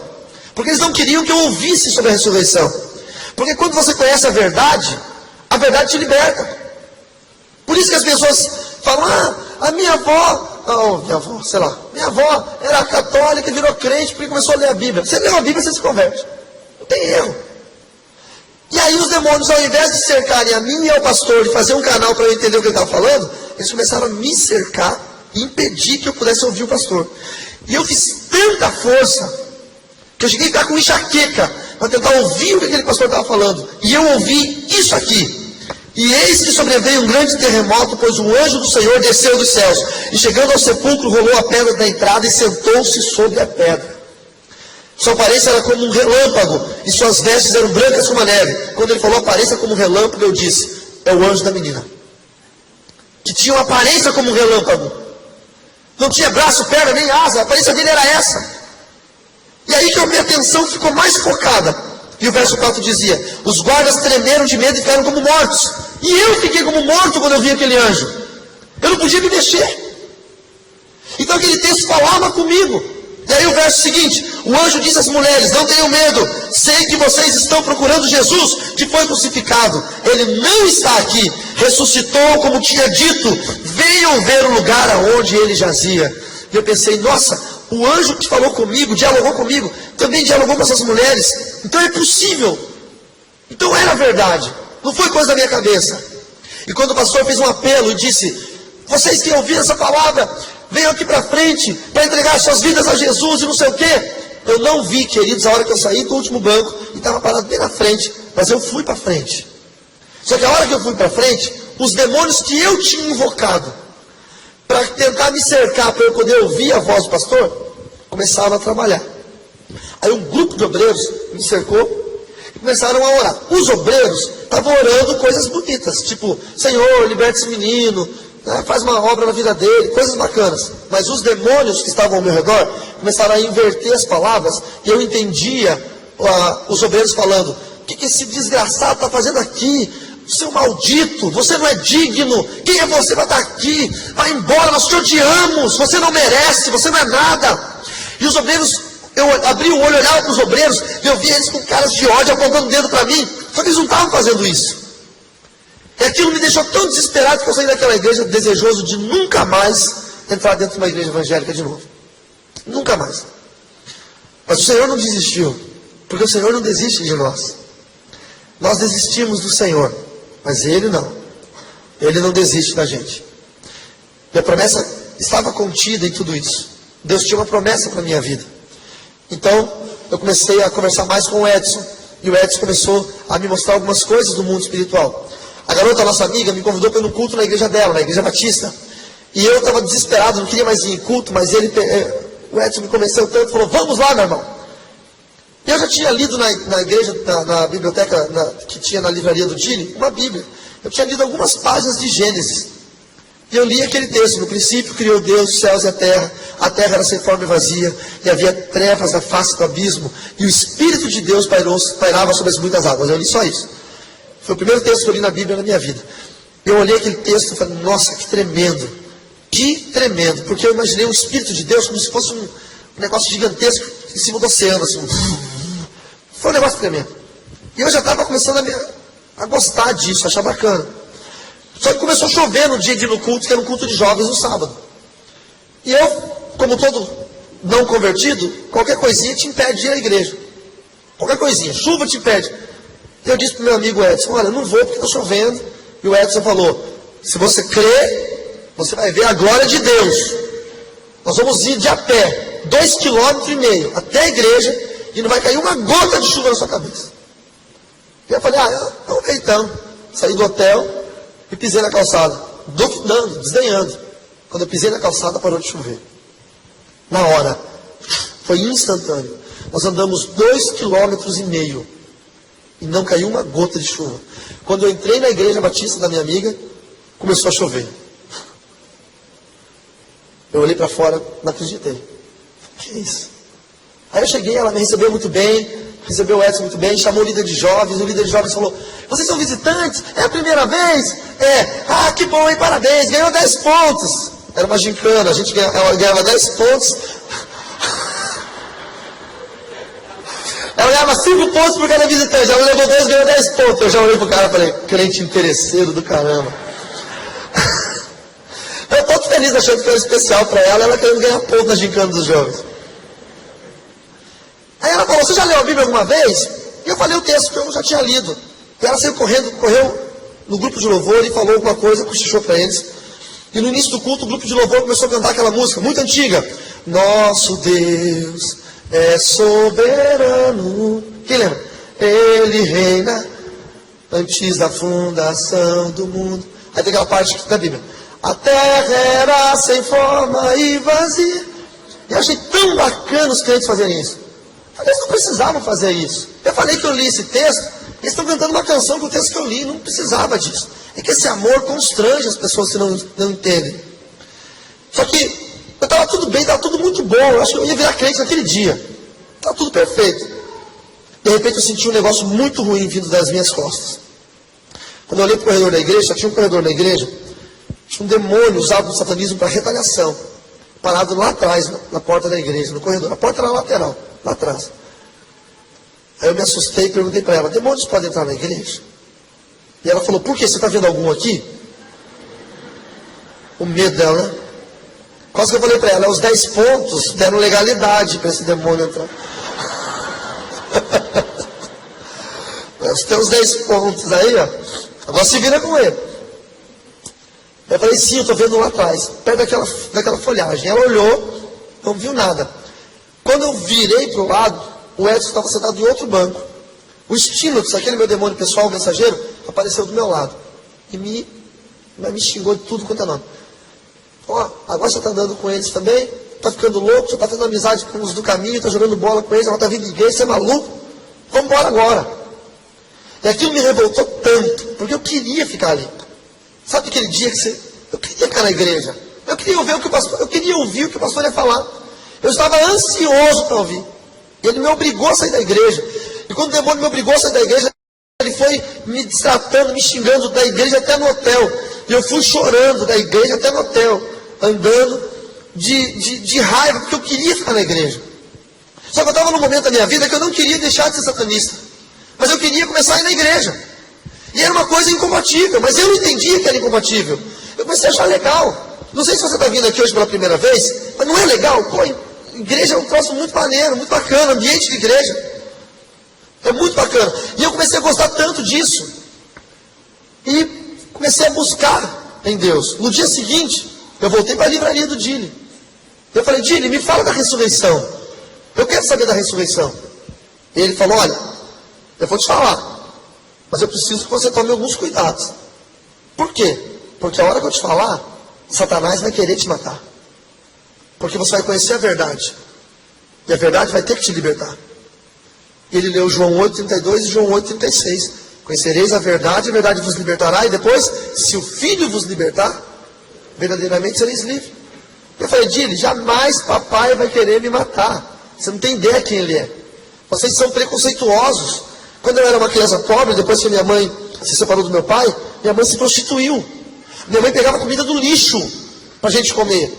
E ela tinha que se prostituir. Várias foram as vezes que eu vi minha mãe fazendo programa na sala de casa. E um dia eu chorei, porque não tinha 20 centavos para comprar uma paçoca, essas paçoquinhas que vende no colégio. Na época, o meu mestre Luiz, que era foi o homem usado para me treinar no satanismo, me formar um outro mestre, soube do meu choro, porque eu não tinha uma paçoquinha. E ele mexeu os pauzinhos dele, sabe lá como? E uma fábrica que vendia paçocas, a distribuidora que vendia paçocas na cidade para suprir os mercados, os armazéns, as mercearias, parou um caminhão na porta da minha casa e descarregou uma carga inteira de paçoca. Tinha paçoca na sala, tinha paçoca no quarto, tinha paçoca na cozinha, tinha paçoca em tudo quanto é canto. Então esse era papai para mim. Eu desejava uma coisa, eu tinha o que eu queria. E o Dili estava me dizendo agora que esse papai ia me matar. Eu não conseguia entender. Talvez para você seja difícil de entender, porque você é cristão, sempre, toda a vida. Mas para quem não conhecia Cristo, era inconcebível que Satanás ia ser um demônio, ia me matar, ele era o diabo. Era inconcebível, para mim ele era Deus. É como alguém falar que Jesus ia te matar. Você nunca vai acreditar nisso. E ele falou, então, mesmo que você não acredite, eu vou te ensinar uma palavrinha mágica. Quando o diabo se levantar para te matar, você vai dizer, eu te repreendo em nome de Jesus. E eu, tá bom. Você tem que gravar isso, rapaz. Grava isso na mente. Tá bom, entendi. Grava, eu te repreendo em nome. Tá bom, Dili, entendi. Mas eu não guardei na minha mente isso. E ele leu sobre a ressurreição. E quando ele foi lendo sobre a história da ressurreição, sobre as mulheres indo no jardim, a história de Maria Madalena contada em João, quando ela foi e não encontrou o corpo de Cristo, e ela viu os anjos falaram para ela, ele não está mais aqui, hein? E ela viu um homem chegando, e ela pensou que era o jardineiro, mas era Jesus. E ela falou, seu jardineiro, onde o senhor colocou o corpo do meu Senhor? Me fala que eu vou lá para buscá-lo. E aí, então Jesus se mostrou a ela, e ela disse, mestre! Ele começou a ler isso para mim, João. Irmãos, É como se eu tivesse um copo de água gelada. Começasse a beber aquela água gelada. E começou um refrigério vindo no meu coração. Eu comecei a ser lavado pela água da palavra. Foi tremendo. E aquilo foi tão forte para mim. Tão forte. Que eu pensei, por que eu fui tão enganado? Por que eu tenho sido tão enganado todos esses anos? Mas Satanás, ele era terrível. Vocês não têm ideia quem é o demônio, irmãos. Vocês não têm ideia. O que ele pode fazer com uma pessoa. Ele não é provido de sentimentos. Ele não é provido de nenhum tipo de remorso. Ele pode pegar um dos nossos filhos, se ele tiver direito a fazer isso, legalidade. Ele pode cortar o nosso filho inteiro. Quando nós ganhamos uma família de espíritas para Jesus, na mesma noite a minha esposa teve um sonho. Que ela chegava num quarto, estava eu e meu filhinho Mateus, que está ali nus, todo cortado, estilhaçado, sangrando, e sangue por todas as paredes. Quando ela entrou, Satanás estava com uma faca na mão. Ele olhou para ela e disse, o que você veio fazer aqui? E ela gritou, meu marido, meu filho. Ele disse, não são seu filho nem seu marido, são ratos para mim. Então é assim que ele nos vê. É desse jeito. E ele é tão astuto, que naquela época eu estava com meu coração ardente por conhecer Jesus. Ele me chamou e disse, olha, você vai sair dessa cidade e você vai para uma outra cidade, porque agora eu vou te fazer iniciar um mestre. Você vai iniciar uma pessoa que vai ser mestre. E para mim aquilo era a maior honra. Então eu viajei, fui para uma outra cidade, preparei o local do ritual de iniciação, preparei tudo, chamei os outros sacerdotes que eram necessários. Eu estava feliz, mesmo querendo ir para a igreja, agora eu estava feliz, porque o meu chamado dentro da tradição estava sendo valorizado. E na noite que eu tinha que buscar o rapaz, para nós subirmos o morro numa clareira, para fazer o ritual de iniciação dele, quando eu cheguei na pensão onde o rapaz estava hospedado, tinha ambulância, carro da polícia, o rapaz tinha sido assassinado. O filho do dono da pensão pegou numa arma e sem querer deu um tiro nele, a bala entrou aqui atrás e ele morreu. E aí eu pensei de novo, ué, mas peraí, papai não é onisciente? Por que papai, se é onisciente, me mandou aqui sabendo que o rapaz ia morrer? Sabe quando a mentira começou a aparecer? De tudo quanto é jeito? Voltei para a cidade de Cascavel, voltei para a livraria do Dili e me falei, fala então, Dili, quem é Satanás? Ele pegou e abriu João 8,44 e disse, Satanás é homicida, ele é o pai da mentira. E tudo que ele tem te falado, desde o início, aos seus parentes, aos seus pais, aos seus avós, aos seus bisavós, tudo que ele tem falado, são mentiras e mais mentiras e mais mentiras. E eu vou mostrar quem é Jesus. Ele começou a me falar sobre Jesus. Eu disse, eu quero conhecer esse Jesus. Saí de onde eu estava, na livraria, atravessei a rua e fui para o hotel onde eu morava. Quando eu cheguei no hotel, eu tive uma experiência tremenda, queridos. Tremenda, tremenda, tremenda. A personificação física de Satanás estava naquele quarto. Eu nunca vou me esquecer. O corpo dele normal com o nosso, igual. Bem vestido, com uma roupa normal. Mas os olhos inteiramente negros. Tanto a parte da bolinha do olho quanto aquela parte branca, inteiramente negros. E hoje eu vejo pessoas na internet que estão injetando tinta nessa parte branca do olho, para ficar com o olho todo negro. Eles ficam igualzinho à personificação física, a materialização de Satanás. Igualzinhos. E quando eu vi ele, para mim deveria ser uma honra, porque papai não aparecia para qualquer um. Mas quando eu vi, eu me assustei. Por quê? Porque o meu coração já estava no Senhor. Eu só não tinha aceitado Jesus ainda, mas eu já estava pronto para sair. Ele me perguntou o que é que eu estava fazendo. Eu disse que eu não queria mais ser sacerdote, que eu queria desistir. Eu não queria ser crente, eu só não queria mais ser sacerdote. Porque muita coisa ruim estava acontecendo. Pessoas tinham que morrer, coisas tinham que acontecer que eu não concordava. Eu não queria mais. Então ele disse, olha, você pode ficar neutro. Só que eu vou te pedir uma coisa, não ande com os do caminho. Eu não quero que você ande com eles. Mas eles eram tão legais, os crentes. Eu dizia, olha, eu quero andar com eles porque eles são muito legais. Não vá nas igrejas. Eu quero ir na igreja. Você não pode ir. E aí, eu sempre fui um cara impetuoso. Eu comecei a debater. Eu comecei a dizer, mas peraí, por que o William morreu? Por que eu fui lá para iniciar um cara que morreu? Você não sabia que ele ia morrer? Por que o anjo não permitiu que o destino te passasse? Por que o Peter tem um amor tão grande? Por que as coisas... Comecei a debater com ele. E Satanás não bate boca com ninguém. Se você interpela ele, a primeira coisa que ele faz é ordenar a sua morte. Então ele disse, de uma forma muito agressiva, você duvida de mim? Então agora você vai ver quem eu sou de verdade. E a aparência que era bonita, aquela aparência humana, que era a aparência que para mim era a aparência do meu pai espiritual, do meu Deus, se transformou numa aparência horrenda, demoníaca, terrível. E ele deu uma ordem, ao Estínocos, que era o demônio que habitava em mim, para me matar. E naquele momento, eu comecei a sentir uma dor muito grande aqui na boca do estômago, uma cólica terrível, uma falta de ar, como se alguém estivesse apertando os meus pulmões, e gosto de sangue na boca. E quando o gosto de sangue veio à boca, eu percebi que eu iria morrer, que ele estava apertando meu coração, os meus pulmões, se alguma coisa ia acontecer. E naquela hora eu deveria falar o que o Dili tinha falado, mas eu não prestei atenção no que o Dili tinha falado. Aí eu não conseguia lembrar qual era a frase. Que o Dili tinha dito que Satanás vai tentar te matar. Então você tem que dizer, eu te repreendo em nome de Jesus. Mas eu não conseguia me lembrar qual era a frase. Viu por que você tem que prestar atenção no culto? E eu ficava pensando, qualquer frase. Quando eu já estava desmaiando, aí eu chutei uma frase que funcionou, que deu certo. Eu gritei, Deus do Dili! Deus do Dili! Me socorre! Aí o Deus do Dili, que se chama Jesus Cristo de Nazaré, pegou aquele demônio, não sei por onde, eu senti esse inferno arrancando, e eu tenho a graça de falar uma coisa, eu vi Satanás com medo, eu vi os olhos dele com medo, e ele falou, não posso tocar em você? Então eu vou tocar em quem você ama. Saiu dali, foi na cidade de União da Vitória, no Paraná, e botou um câncer na minha mãe. Minha mãe ficou possessa por demônios, quebrou tudo dentro de casa, e apareceu um câncer no corpo dela. Eu saí dali desesperado. Atravessei a rua, fui num bar, o bar do Joel, na Avenida Carlos Gomes, em Cascavel. O bar do Joel existe até hoje. A livraria do Dili existe até hoje. Tem gente que compra o meu livro, vai lá para Cascavel, chega na livraria e fala, quem é o Dili aqui? E ele fala, sou eu. Esse livro aqui é verdade? Ele fala, é. Pô, me dá um autógrafo. O Dili é famoso. Foi gente de São Paulo que pediu autógrafo para ele lá, ele é famoso.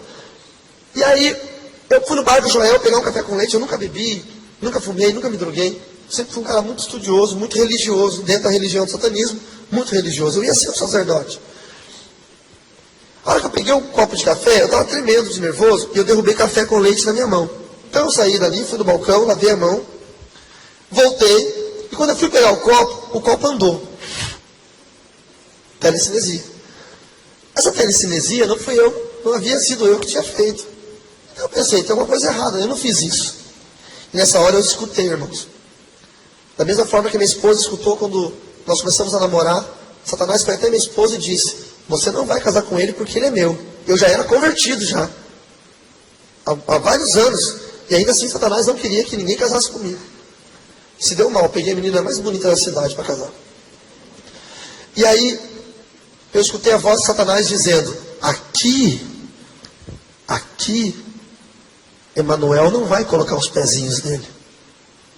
Porque esse lugar é meu. Aqui, eu demando. Lá tinha prostituição, droga, bebida. Aqui, ele não vai pisar os pezinhos santos e limpos dele nessa imundícia. Aqui você é meu. Naquele mesmo momento, eu escutei uma voz vindo do alto. Quando eu digo para os irmãos que estudaram comigo esses 3 dias, eu falo que eu ouvi a Deus, as pessoas perguntam, como é que você ouve a Deus? Irmãos, só quem ouve sabe quando ouve. Não era uma voz forte nem fraca, nem feia nem bonita, nem de homem nem de mulher. Era só a voz de Deus. E a voz de Deus disse, eu desço até o inferno, se for preciso, para tirar um dos meus. E naquele momento eu senti a presença do Senhor, de uma maneira que eu nunca senti na minha vida. Tomando meu corpo, puxando pela blusa, me levando até a porta do bar e me fazendo correr em direção à livraria do Dili. Era 4 horas da tarde, dia 12 de julho de 1993. Sexta-feira, começou a chover, terrível. Eu saí correndo até a livraria do Dili e quando eu entrei, veio um vendaval, irmãos. Apagou a luz do quarteirão inteiro e levou galho, folha, tudo para dentro da livraria. O Dili, que é pequenininho assim, ele abriu os olhões, ele disse, o que está acontecendo? E eu falei desesperado, Dili, me socorre, que eu vou morrer.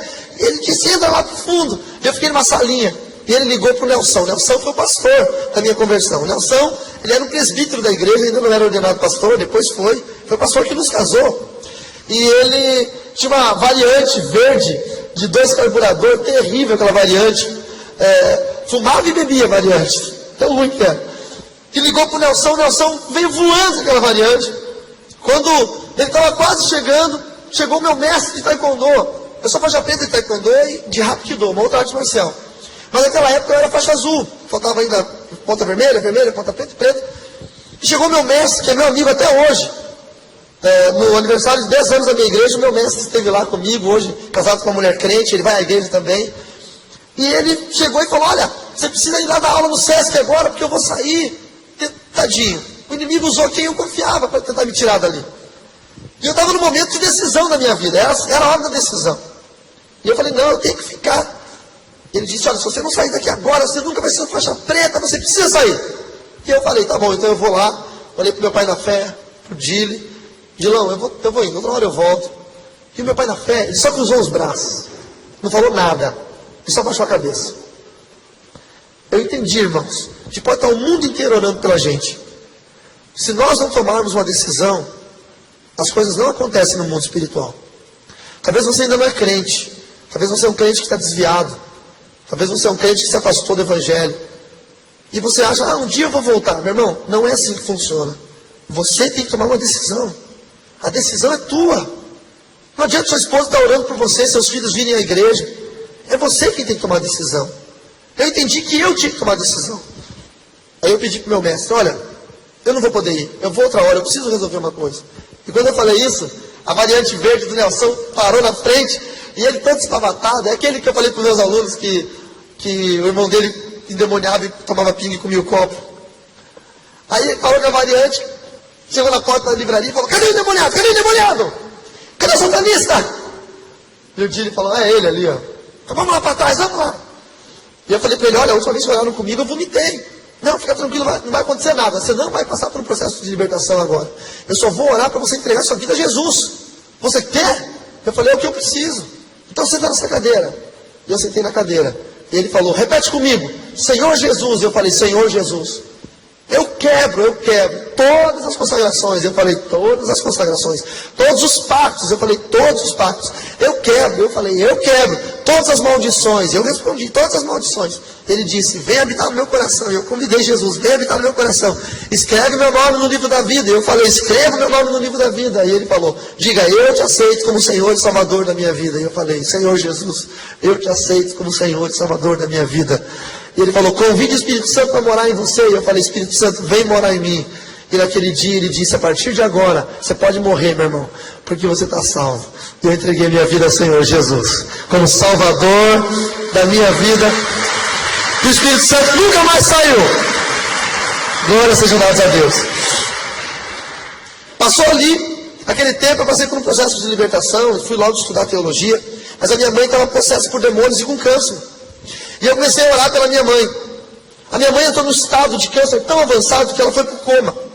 A minha avó ligou para mim e disse, olha, se você quer ver sua mãe viva ainda, venha para cá, porque ela vai morrer. O médico era primo nosso, e o médico disse que a minha mãe não sairia mais do hospital. A minha mãe respeitava tanto a morte, que quando ela descobriu o câncer, ela não fez tratamento. Ela esperou a morte chegar. E aí eu fui para a cidade onde a minha mãe estava, e comecei a ficar no hospital, cuidando da minha mãe das 10 da manhã às 2 da tarde.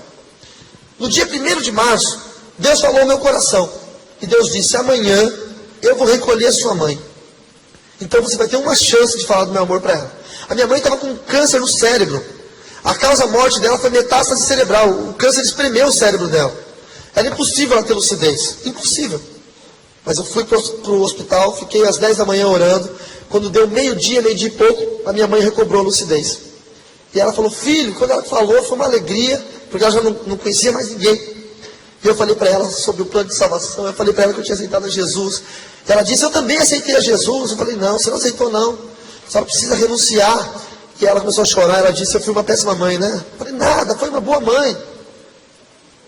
Mas eu ia falar para ela que eu tinha sido uma péssima mãe, né? Eu falei, só que a senhora precisa encontrar Jesus agora. E ela falou, você pode me ajudar? Como é que eu faço? E eu comecei a falar para ela as mesmas coisas que o Nelson tinha me ensinado. E ela foi repetindo, quebrando pactos, cancelando maldições, aceitou Jesus como Salvador da sua vida, pediu para escrever o nome dela no livro da vida, convidou o Espírito Santo para morar e voltou para o coma. E eu voltei para casa da minha avó. Às 10h30 da noite ligaram para a gente dizendo que ela estava morrendo. Nós corremos para o hospital. Eu entrei primeiro. Quando eu entrei no quarto, o quadro era terrível. Ela já estava com 42 graus de febre, os olhos dela estavam saltados para fora, amarelados. Aquela maquininha estava com uma pulsação muito rápida, a respiração dela estava muito ofegante. E eu entrei e senti a mesma sensação que eu senti quando eu encontrei um anjo. Aquele amor estranho, que não tem como explicar. Então eu sabia que tinha um anjo ali. E eu corri, abracei minha mãe, toda entubada, toda cheia de fios e monitores. E eu peguei, abracei ela assim, pensei em chorar desesperadamente. Mas aí eu me lembrei que eu tinha orado com ela de tarde. Então eu falei, eu só lembrei de falar uma coisa. Eu falei, mãe, vai. Eu sei que a senhora estava esperando. Pode ir, porque eu estou sentindo a presença dele aqui. Ele está aqui, então a senhora pode ir. E eu botei meu ouvido esquerdo no peito da minha mãe. E eu consegui escutar o coração dela, estava muito acelerado. E eu ouvi o monitor pelo ouvido direito. E quando eu falei isso, ela suspirou de uma forma tão forte, como se ela tivesse soltado todo o ar do pulmão dela. E ela murchou. E o monitor fez... E minha mãe partiu. E foi uma sensação terrível. Porque eu tinha acabado de perder minha mãe. Minha mãe morreu nos meus braços. Mas tinha ganhado a minha primeira alma para o Senhor Jesus. Eu sei que perder a mãe é um troço terrível, irmãos. Mas a alegria de salvar uma alma, principalmente daquela que te gerou, foi algo tremendo. Eu louvo ao Senhor Jesus por minha mãe ter sido a primeira alma que eu ganhei para o reino dos céus. Louvado seja o nome do Senhor. Louvado seja o nome do Senhor. Louvado seja o nome do Senhor. Tem muitos crentes que pararam de orar pela mãe. Não pare de orar pela sua mãe. Você pode ganhá-la. Sobrava meu pai. Eu precisei orar pelo meu pai 15 anos. Nesses 15 anos eu pensava em desistir o tempo todo. Eu sempre pensava em desistir. Eu vou desistir. E ele não dava mínima pelo Evangelho de Cristo. Passou 15 anos, meu irmão tinha uma célula na igreja Sara Nossa Terra. E era uma célula de skatistas. E era sempre feito no salão de festas do prédio. Mas, 15 anos, eu já era pastor, conferencista, escritor. E naquela célula, naquele dia, não pôde ser feito porque tinha um aniversário. E aí meu irmão ficou triste e falou para meu pai, olha, eu tenho um grupo de jovens aí, mas não vai ter como fazer. Então, eu sou triste. E meu pai falou para ele, olha, você não quer fazer na sala de casa? No apartamento? Nunca meu pai convidou alguém, um crente para ir lá. Quando eu me converti, meu pai me mandou embora de casa. E aí eu estava no Mato Grosso pregando, e o meu irmão me ligou e falou, rapaz, vem para cá, onde é que você está? Eu estou no Mato Grosso, vem para cá, porque o pai deixou amanhã fazer célula lá em casa, e eu sei que ele vai se converter, vem, é a tua oração. Eu peguei um voo de Campo Grande, no Mato Grosso do Sul, para Cascavel, saí 6 horas da manhã, para chegar 8 horas da manhã. A minha esposa saiu de casa e foi me esperar no aeroporto. Mas o diabo é tão sujo, que deu um nevoeiro em Cascavel, uma neblina, e o avião não pôde pousar. E o avião, em vez de ir para Foz, que é pertinho, foi para Curitiba, 600 quilômetros de distância. Eu cheguei no aeroporto, era a empresa Trip na época, cheguei no guichê da empresa e falei, olha, eu quero embarcar no próximo voo para Cascavel. E a moça falou, o próximo voo está saindo agora, eles estão ainda recebendo os passageiros lá, não tem vaga, mas o senhor fique tranquilo, nós vamos colocar o senhor no hotel, o senhor vai amanhã às 8 horas. Eu falei, não moça, eu preciso ir agora, eu tenho algo para fazer hoje. E ela disse, eu sinto muito, não tem outro voo. Se eu botar o senhor em outra empresa, você vai chegar 10 horas da noite, em Foz do Iguaçu. Não tem como.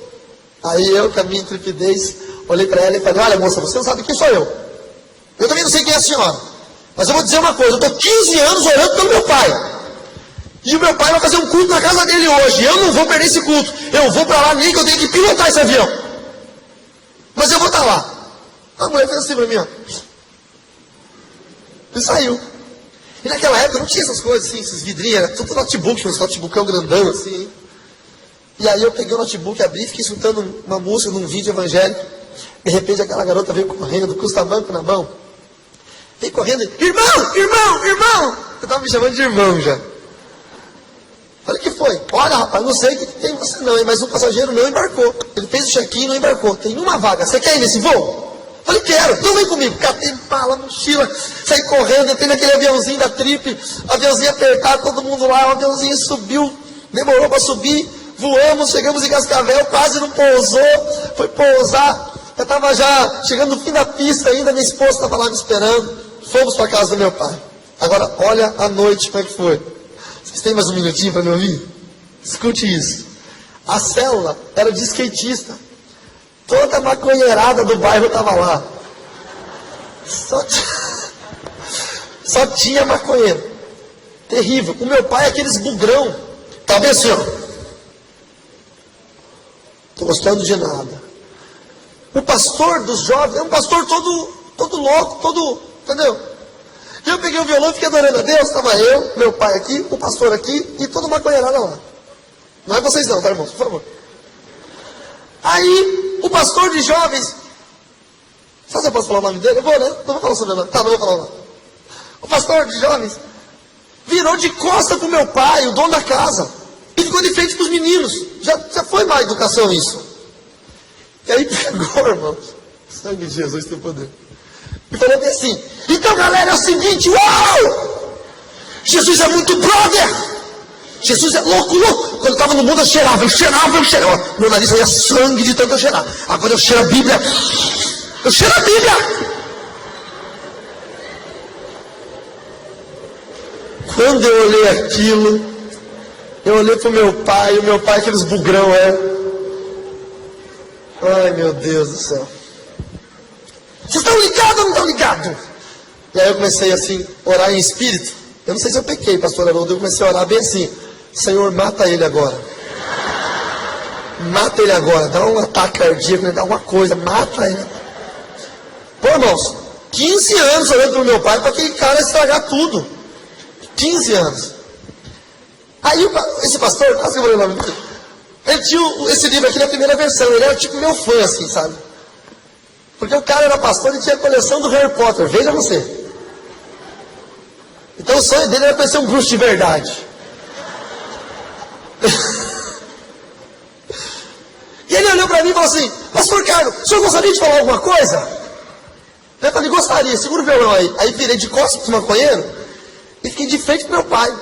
E falei: pai, tudo isso aqui não é para eles. Tudo isso aqui é para o Senhor.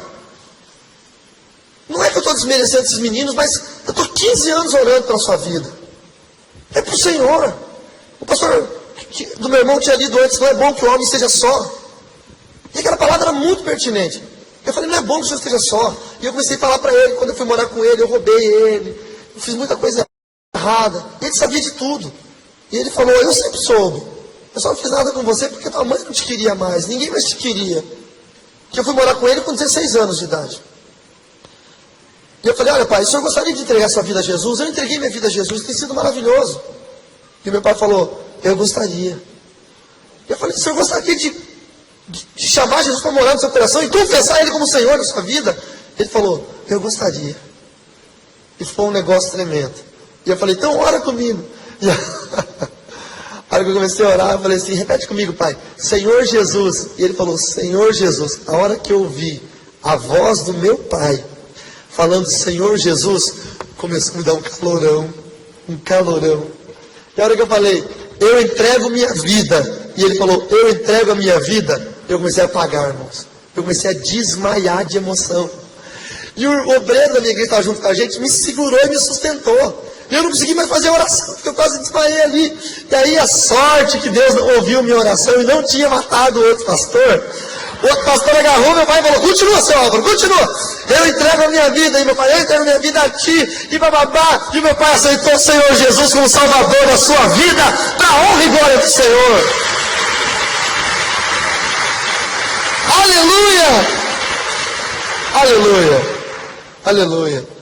Vocês me dão mais um minutinho? Eu preciso de mais um minutinho. Por favor. Aí eu comecei a orar para arranjar uma esposa. Essa é boa, tá? Eu falei: eu quero uma esposa, tem que ser uma mulher bonita, porque mulher feia é pecado.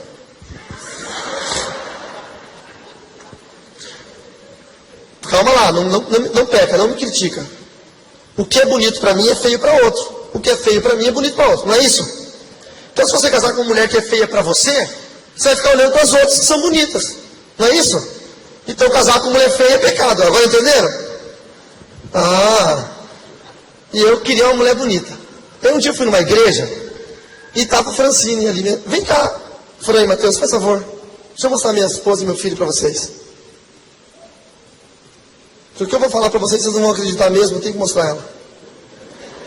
Se esse cara olha para esse cara feio, careca, e fala: não, a mulher dele deve ser feia pra caramba, ele está falando que é bonita para agradar. Se vocês aplaudirem quando ela subir, vai ficar de mal, hein? Porque ninguém me aplaudiu quando eu subi. Aí minha mulher sobe, todo mundo... Vem cá, vida. Essa é a minha bênção e o meu benção.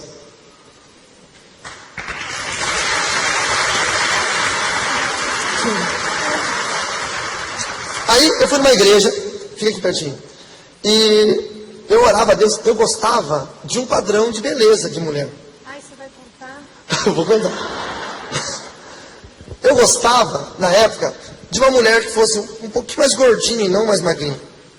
Que fosse meio curitibana, assim, tipo loira, de topetinho, tipo assim, sabe aquelas mulheres que eram assim, tipo... Era o meu jeito de gostar. Aí eu fui na igreja, a igreja estava lotada, tinha um evento de música. E eu não pude sentar no banco, eu fiquei na porta e estava cheio de gente de pé. Aí Deus falou comigo: esta que está ao seu lado, eu te dou por esposa. Irmãos, a hora que eu olhei para o meu lado direito, tinha uma loura de 1,90 m de altura, trucada intercooler, farol de milha, banco de couro. A hora que eu olhei aquilo ali, eu falei: aceite, Senhor. E o Senhor falou: essa não, tonto, a do lado esquerdo. E a hora que eu olho do lado esquerdo, estava a Fran. Só que a Fran está bonita hoje porque é 150 mil reais investido nela, irmãos. Porque ela não era assim, não. Ela era tipo assim, parecia um menino. Usava aquelas calças oversize de skatista. Tava com o all-star todo lascado, sujo. Uma blusa de lã, tava frio. Tava com uma touca. Ela era magrela. Ainda é magra, mas era bem mais. Tinha o cabelo vermelho. Gente, meu Deus do céu, misericórdia, parecia um menino. A hora que eu olhei pra minha esposa, eu falei: não, misericórdia, Senhor. Tá amarrado. Isso não é Deus, não. Aí o Espírito Santo falou pra mim assim: olha de novo, porque ela é uma pérola. Você só está olhando para aquilo que está fora. E quando eu olhei para a Francine, ela deu esse sorriso lindo dela. Ela viu esses olhões castanhos. E eu mergulhei nesse par de olhos castanhos. E eu não saí nunca mais lá de dentro. E já são 15 anos. 15 anos. Pastor Haroldo se amarra, né? Pastor de família gosta dessas histórias. Aí nós conversamos depois do culto, e eu tinha uma banda de rock, só que eu tocava guitarra. E ela falou: você dá aula de canto? Dou, claro que eu dou. Sabia cantar nada, sabia nem bater palma em casa de aniversário. Falei: quanto você cobra? Eu cobro nada. E no outro dia ela foi para fazer aula de canto, e nunca dei aula de canto para ela na minha vida. Porque eu chavequei tanto essa mulher, irmãos. Tanto. Porque eu tinha uma maldição, só namorava mulher feia. Então a primeira bonita que me olhou, eu falei: opa. E aí então nos gostamos e pedimos para os nossos pastores. Ela era da mesma denominação que eu, mas de um bairro e eu de outro. Conversamos com o meu pastor, para ele dar beijo para nós namorarmos. Conversamos com o pastor dela. Oramos um mês, sem nem dar beijo, irmão. Naquela época o negócio era sério. Aí depois de um mês, no dia 25 de maio de 1999, esse é o nosso casamento, dia 24, você não sabe? Dia 25 nós começamos a namorar. Sai fora. Vocês esqueceram que o cara da cabeça matemática sou eu, né? Dia 25 de maio de 1999, eu cheguei para ela e falei assim: você quer namorar comigo? Ela disse: quero. Nós começamos a namorar e Deus nos honrou. Casamos debaixo da graça, da presença. Quem foi nos casar foi o meu pastor que me ganhou para Jesus, o Nelson, pastor Nelson Martins. Nos casou. 3 anos depois, veio esse lindo menino, esse lindo bebezinho. E nós começamos a obra de Deus. No primeiro dia depois do casamento, nós viajamos para a Argentina para a obra missionária. Nos tornamos pastores, missionários. Fizemos a obra do Senhor em países de língua hispana. Fomos missionários no Paraguai também. Fizemos uma linda obra. E hoje somos pastores há 13 anos de casado, 13 anos de pastoreio, 10 anos como pastores presidentes de uma igreja, para a glória e para a honra do nome de Jesus. Deus pode fazer isso na sua casa. Deus pode fazer isso na sua família. E agora eu queria te convidar para uma coisa muito importante. Talvez você que ouviu tudo isso até agora não está entendendo, mas nada disso é para ninguém que não seja para você. Tudo isso que você ouviu hoje é para você. A história da minha vida, ela existe para você. Porque Deus não me converteria se não fosse para que pessoas ouvissem como é importante entregar suas vidas a Jesus. Então Deus não converte ninguém se a conversão dele não servir para mostrar a luz de Cristo às pessoas. Eu queria poder fazer isso por algumas pessoas. Eu queria poder orar por alguém hoje. Mas eu não quero orar só por quem vai aceitar Jesus, não. Eu quero orar por alguém que esteja sentindo no seu coração que a sua vida precisa de uma melhora, precisa de uma guinada. Talvez você está frio na fé. Escute o que eu vou dizer. Talvez você gostaria de ser o que você ainda não é, dentro da igreja, da obra, da fé. Talvez você é aquele crente que um dia levantou a mão e aceitou Jesus, mas nunca foi nada mais do que isso. E Deus tem muito mais para você. Deus pode fazer mais. Quem sabe você é aquele tipo de crente que as pessoas chamam de desviado. Ou quem sabe você é aquele tipo de crente que as pessoas chamam de não praticante. Ou quem sabe você é de uma outra religião e nunca entregou sua vida a Jesus Cristo. Quem sabe você é crente, não é desviado, não é relaxado, não é nada disso. Mas você acredita que Deus pode fazer mais na sua vida, no seu ministério. Você pode mais. Eu queria convidar essas pessoas que viessem aqui à frente para que nós possamos orar. Se você sentiu a necessidade de receber uma oração nessa noite, sai do seu lugar e vem aqui para frente, por favor. Mas deixa eu te falar uma coisa. Não espere o primeiro vir. Porque se houver uma só bênção nessa noite, vai ser o primeiro que vai chegar. Então, seja você o primeiro. Vem aqui para frente agora, que eu vou te abençoar com uma oração. Eu quero que você tenha uma vida plena na presença do Senhor. Eu quero que você saiba que Deus pode fazer infinitamente mais na sua vida. Eu quero que tu e tua casa sirvam ao Senhor. Eu quero que sua mãe se converta. Eu quero que seu pai se converta. Eu quero que seus irmãos se convertam. Venha mais para cá, querido. Por favor, dê espaço. Nós ganhamos essa família toda para Jesus. Nossos irmãos. Francine ganhou o pai e a mãe para Jesus. As irmãs. Francine foi um exemplo na casa dela. Ela foi a primeira evangélica e ganhou toda a família. Eu fui o primeiro evangélico, ganhei toda a minha família. Ganhei minha avó satanista, foi na minha igreja e aceitou Jesus na minha igreja. O Peter foi pregar na minha igreja. Vem mais para cá, irmãos. Apertem aqui, por favor, queridos. Venham. Coloque o meu irmão na sua frente carinhosamente e diz: vai mais para lá, irmão, faz favor. Venham, saiam do corredor, venham para cá, bem pertinho. Aqui, meus lindos. Colhem aqui. O Peter foi pregar na minha igreja. Foi algo tão fantástico, não foi, Fran? O cara que pregou a palavra para mim quando eu era satanista. Eu vi ele pregando a palavra de Deus na minha igreja, que agora eu era pastor. Ele chorava falando. Ele dizia: gente, vocês são ovelhas desse homem. Esse homem é uma referência para milhões de pessoas no mundo hoje. Mas eu conheci ele cheio de demônios. E foi tremendo o que Deus pôde fazer. Meu pai na fé, quando eu vou para Cascavel, eu visito ele. Ele fala para todo mundo: sabe aquele cara? Aquele cara, eu falei do amor de Jesus para ele. Meu sogro foi na Igreja Universal e falou para o pastor da Igreja Universal: meu genro é pastor. Aí o pastor da Universal falou: que legal, qual é o nome dele? Carlos Ribas. E o pastor da Universal falou: mas não é o cara desse livro aqui não, né? Puxou o livro da gaveta. Esse aí é o meu genro. Os caras da Universal estão lendo meus livros, pastor. Deus pode fazer algo na nossa vida. Deus pode mudar a natureza das coisas. Deus pode trazer salvação no nosso lar. Aquele que não era nada pode se tornar alguém. A Bíblia fala: digo fraco, eu sou forte. Digo que não é ninguém, eu sou uma grande nação. Talvez a sua vida esteja toda arrebentada. Mas quem sabe, se você entregar sua vida a Jesus hoje, o Senhor não vai entrar com providência e vai transformar a sua casa inteira. Deus pode entrar no coração de seus parentes. Deus pode mudar a sua história. Eu gostaria de saber de nós que estamos aqui. Alguém aqui gostaria de falar: Senhor, eu entrego minha vida a Ti.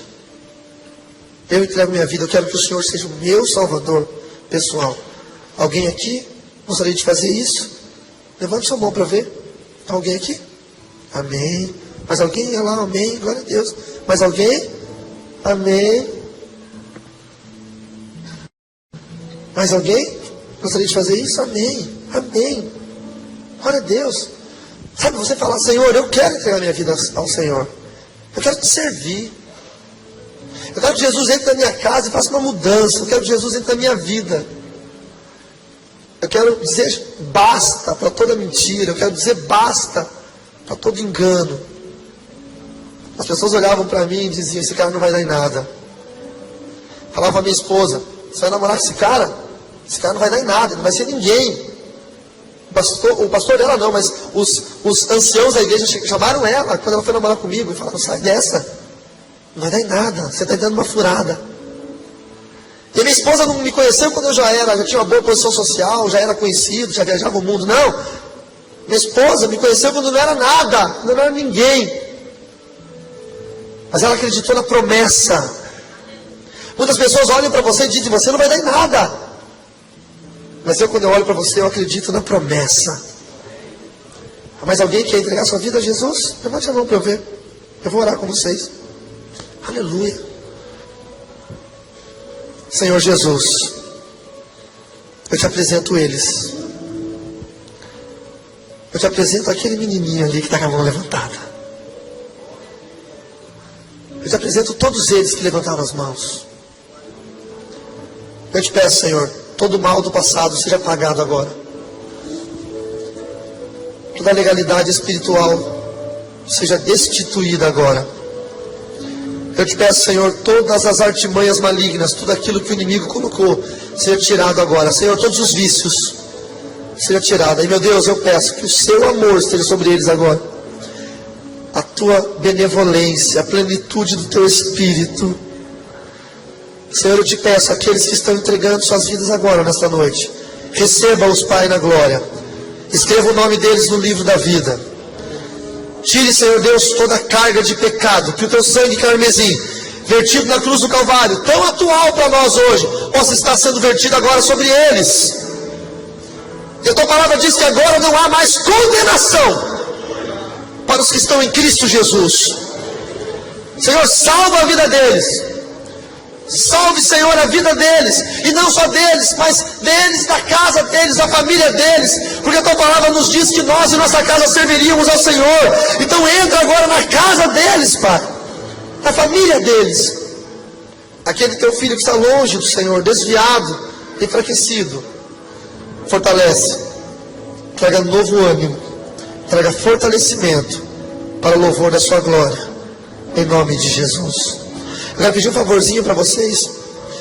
Jesus se expôs por nós na cruz. Aqueles quadros que tem Jesus na cruz com uma fraldinha assim é mentira. Jesus ficou nu na cruz. A exposição foi terrível. Eu gostaria de pedir que vocês pudessem retribuir isso de uma maneira bem simples.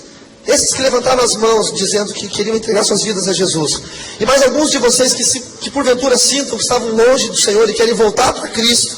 Eu queria convidar vocês a subirem aqui no altar, porque eu preciso que vocês façam oração junto comigo. Vai ser difícil fazer com vocês aí.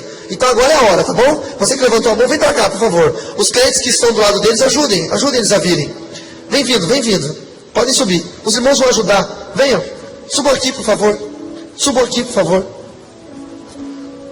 Olha que lindo aquele menininho. Subam aqui. Os demais podem esperar, tá bom? Mas os que levantaram suas mãozinhas, subam aqui. Eu preciso fazer isso. Eu preciso que os pastores da igreja recebam vocês aqui. Venham, por favor, subam. Você que não levantou a mão, mas você falou, não, eu aceito Jesus no meu coração. Vem aqui, suba aqui, por favor. Não perca essa chance. Hoje é o dia de você fazer isso. Hoje é o dia. Eu estava evangelizando, venham aqui pertinho de mim. Isso. Eu estava evangelizando logo quando eu era novo convertido, uma prostituta. O nome dela Teia. E essa prostituta, eu falei para ela, vamos no culto hoje à noite. E ela falou, não, eu não vou. Eu falei, vamos, Teia, de repente seria a sua última chance. E ela falou, não vou. Eu fui para o culto. Quando eu voltei, o pessoal do hotel disse, você está sabendo da Teia? Eu falei, não. Ela foi assassinada. Ela morreu? É. Ela foi fazer um programa e o cara matou ela. Eu fui no necrotério para reconhecer o corpo dela. E eu vi ela deitada naquela mesa metálica.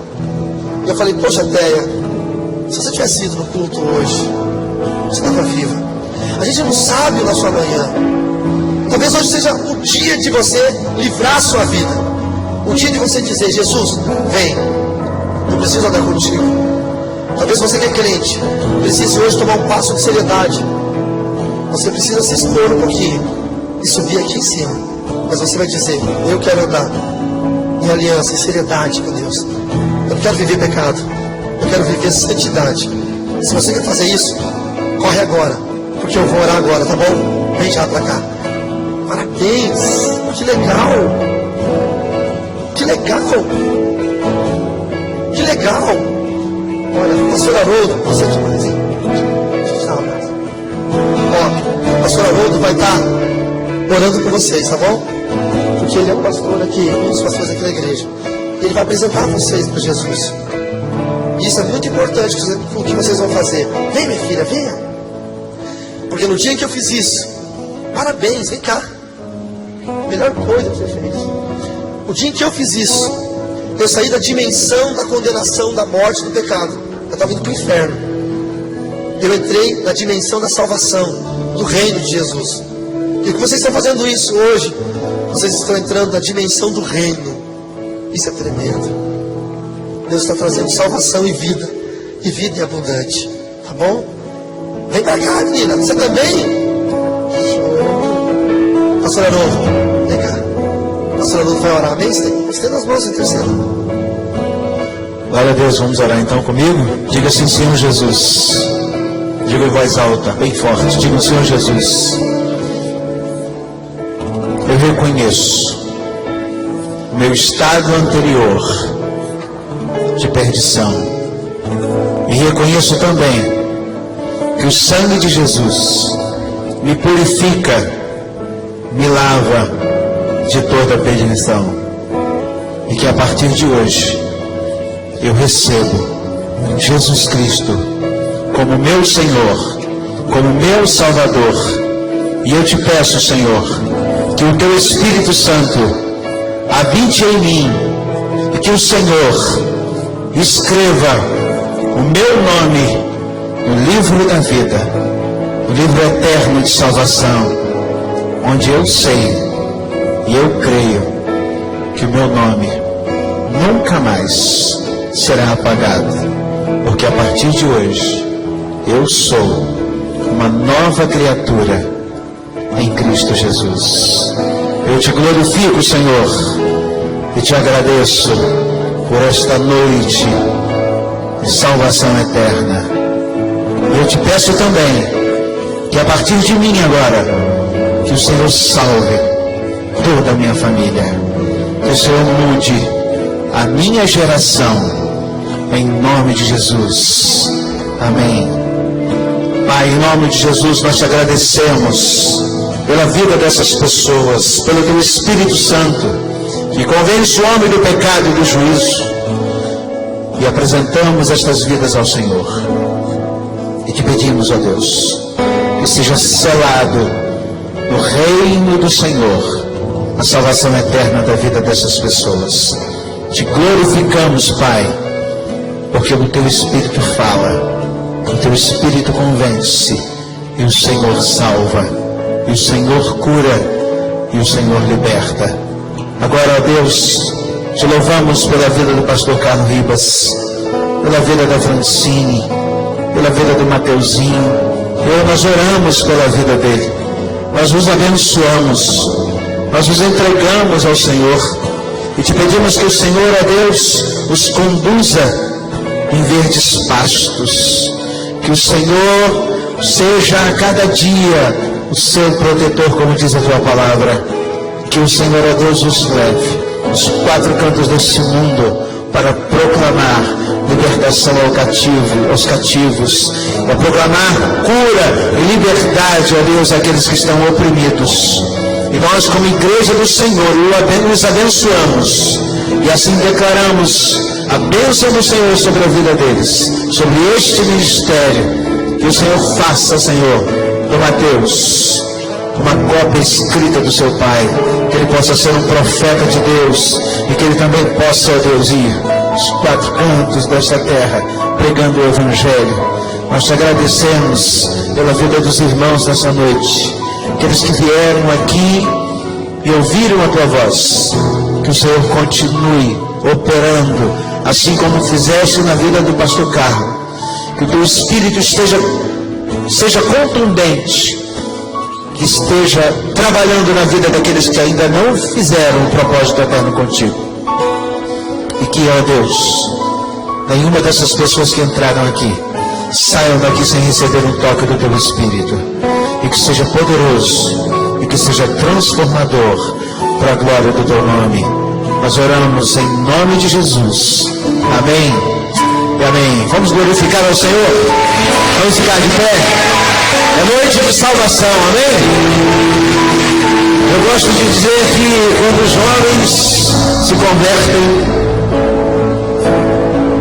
lá na frente, como diz a palavra de Deus, é a 10ª geração de vocês será alcançada pela misericórdia do Senhor a partir de hoje. Olha aqui esse cara, olha a idade dele, orou e entregou a vida dele para Jesus. Aqui é a 10ª geração dele a partir de hoje, pastor. Será tudo transformado. Sejam bem-vindos. Nós somos a família de Deus.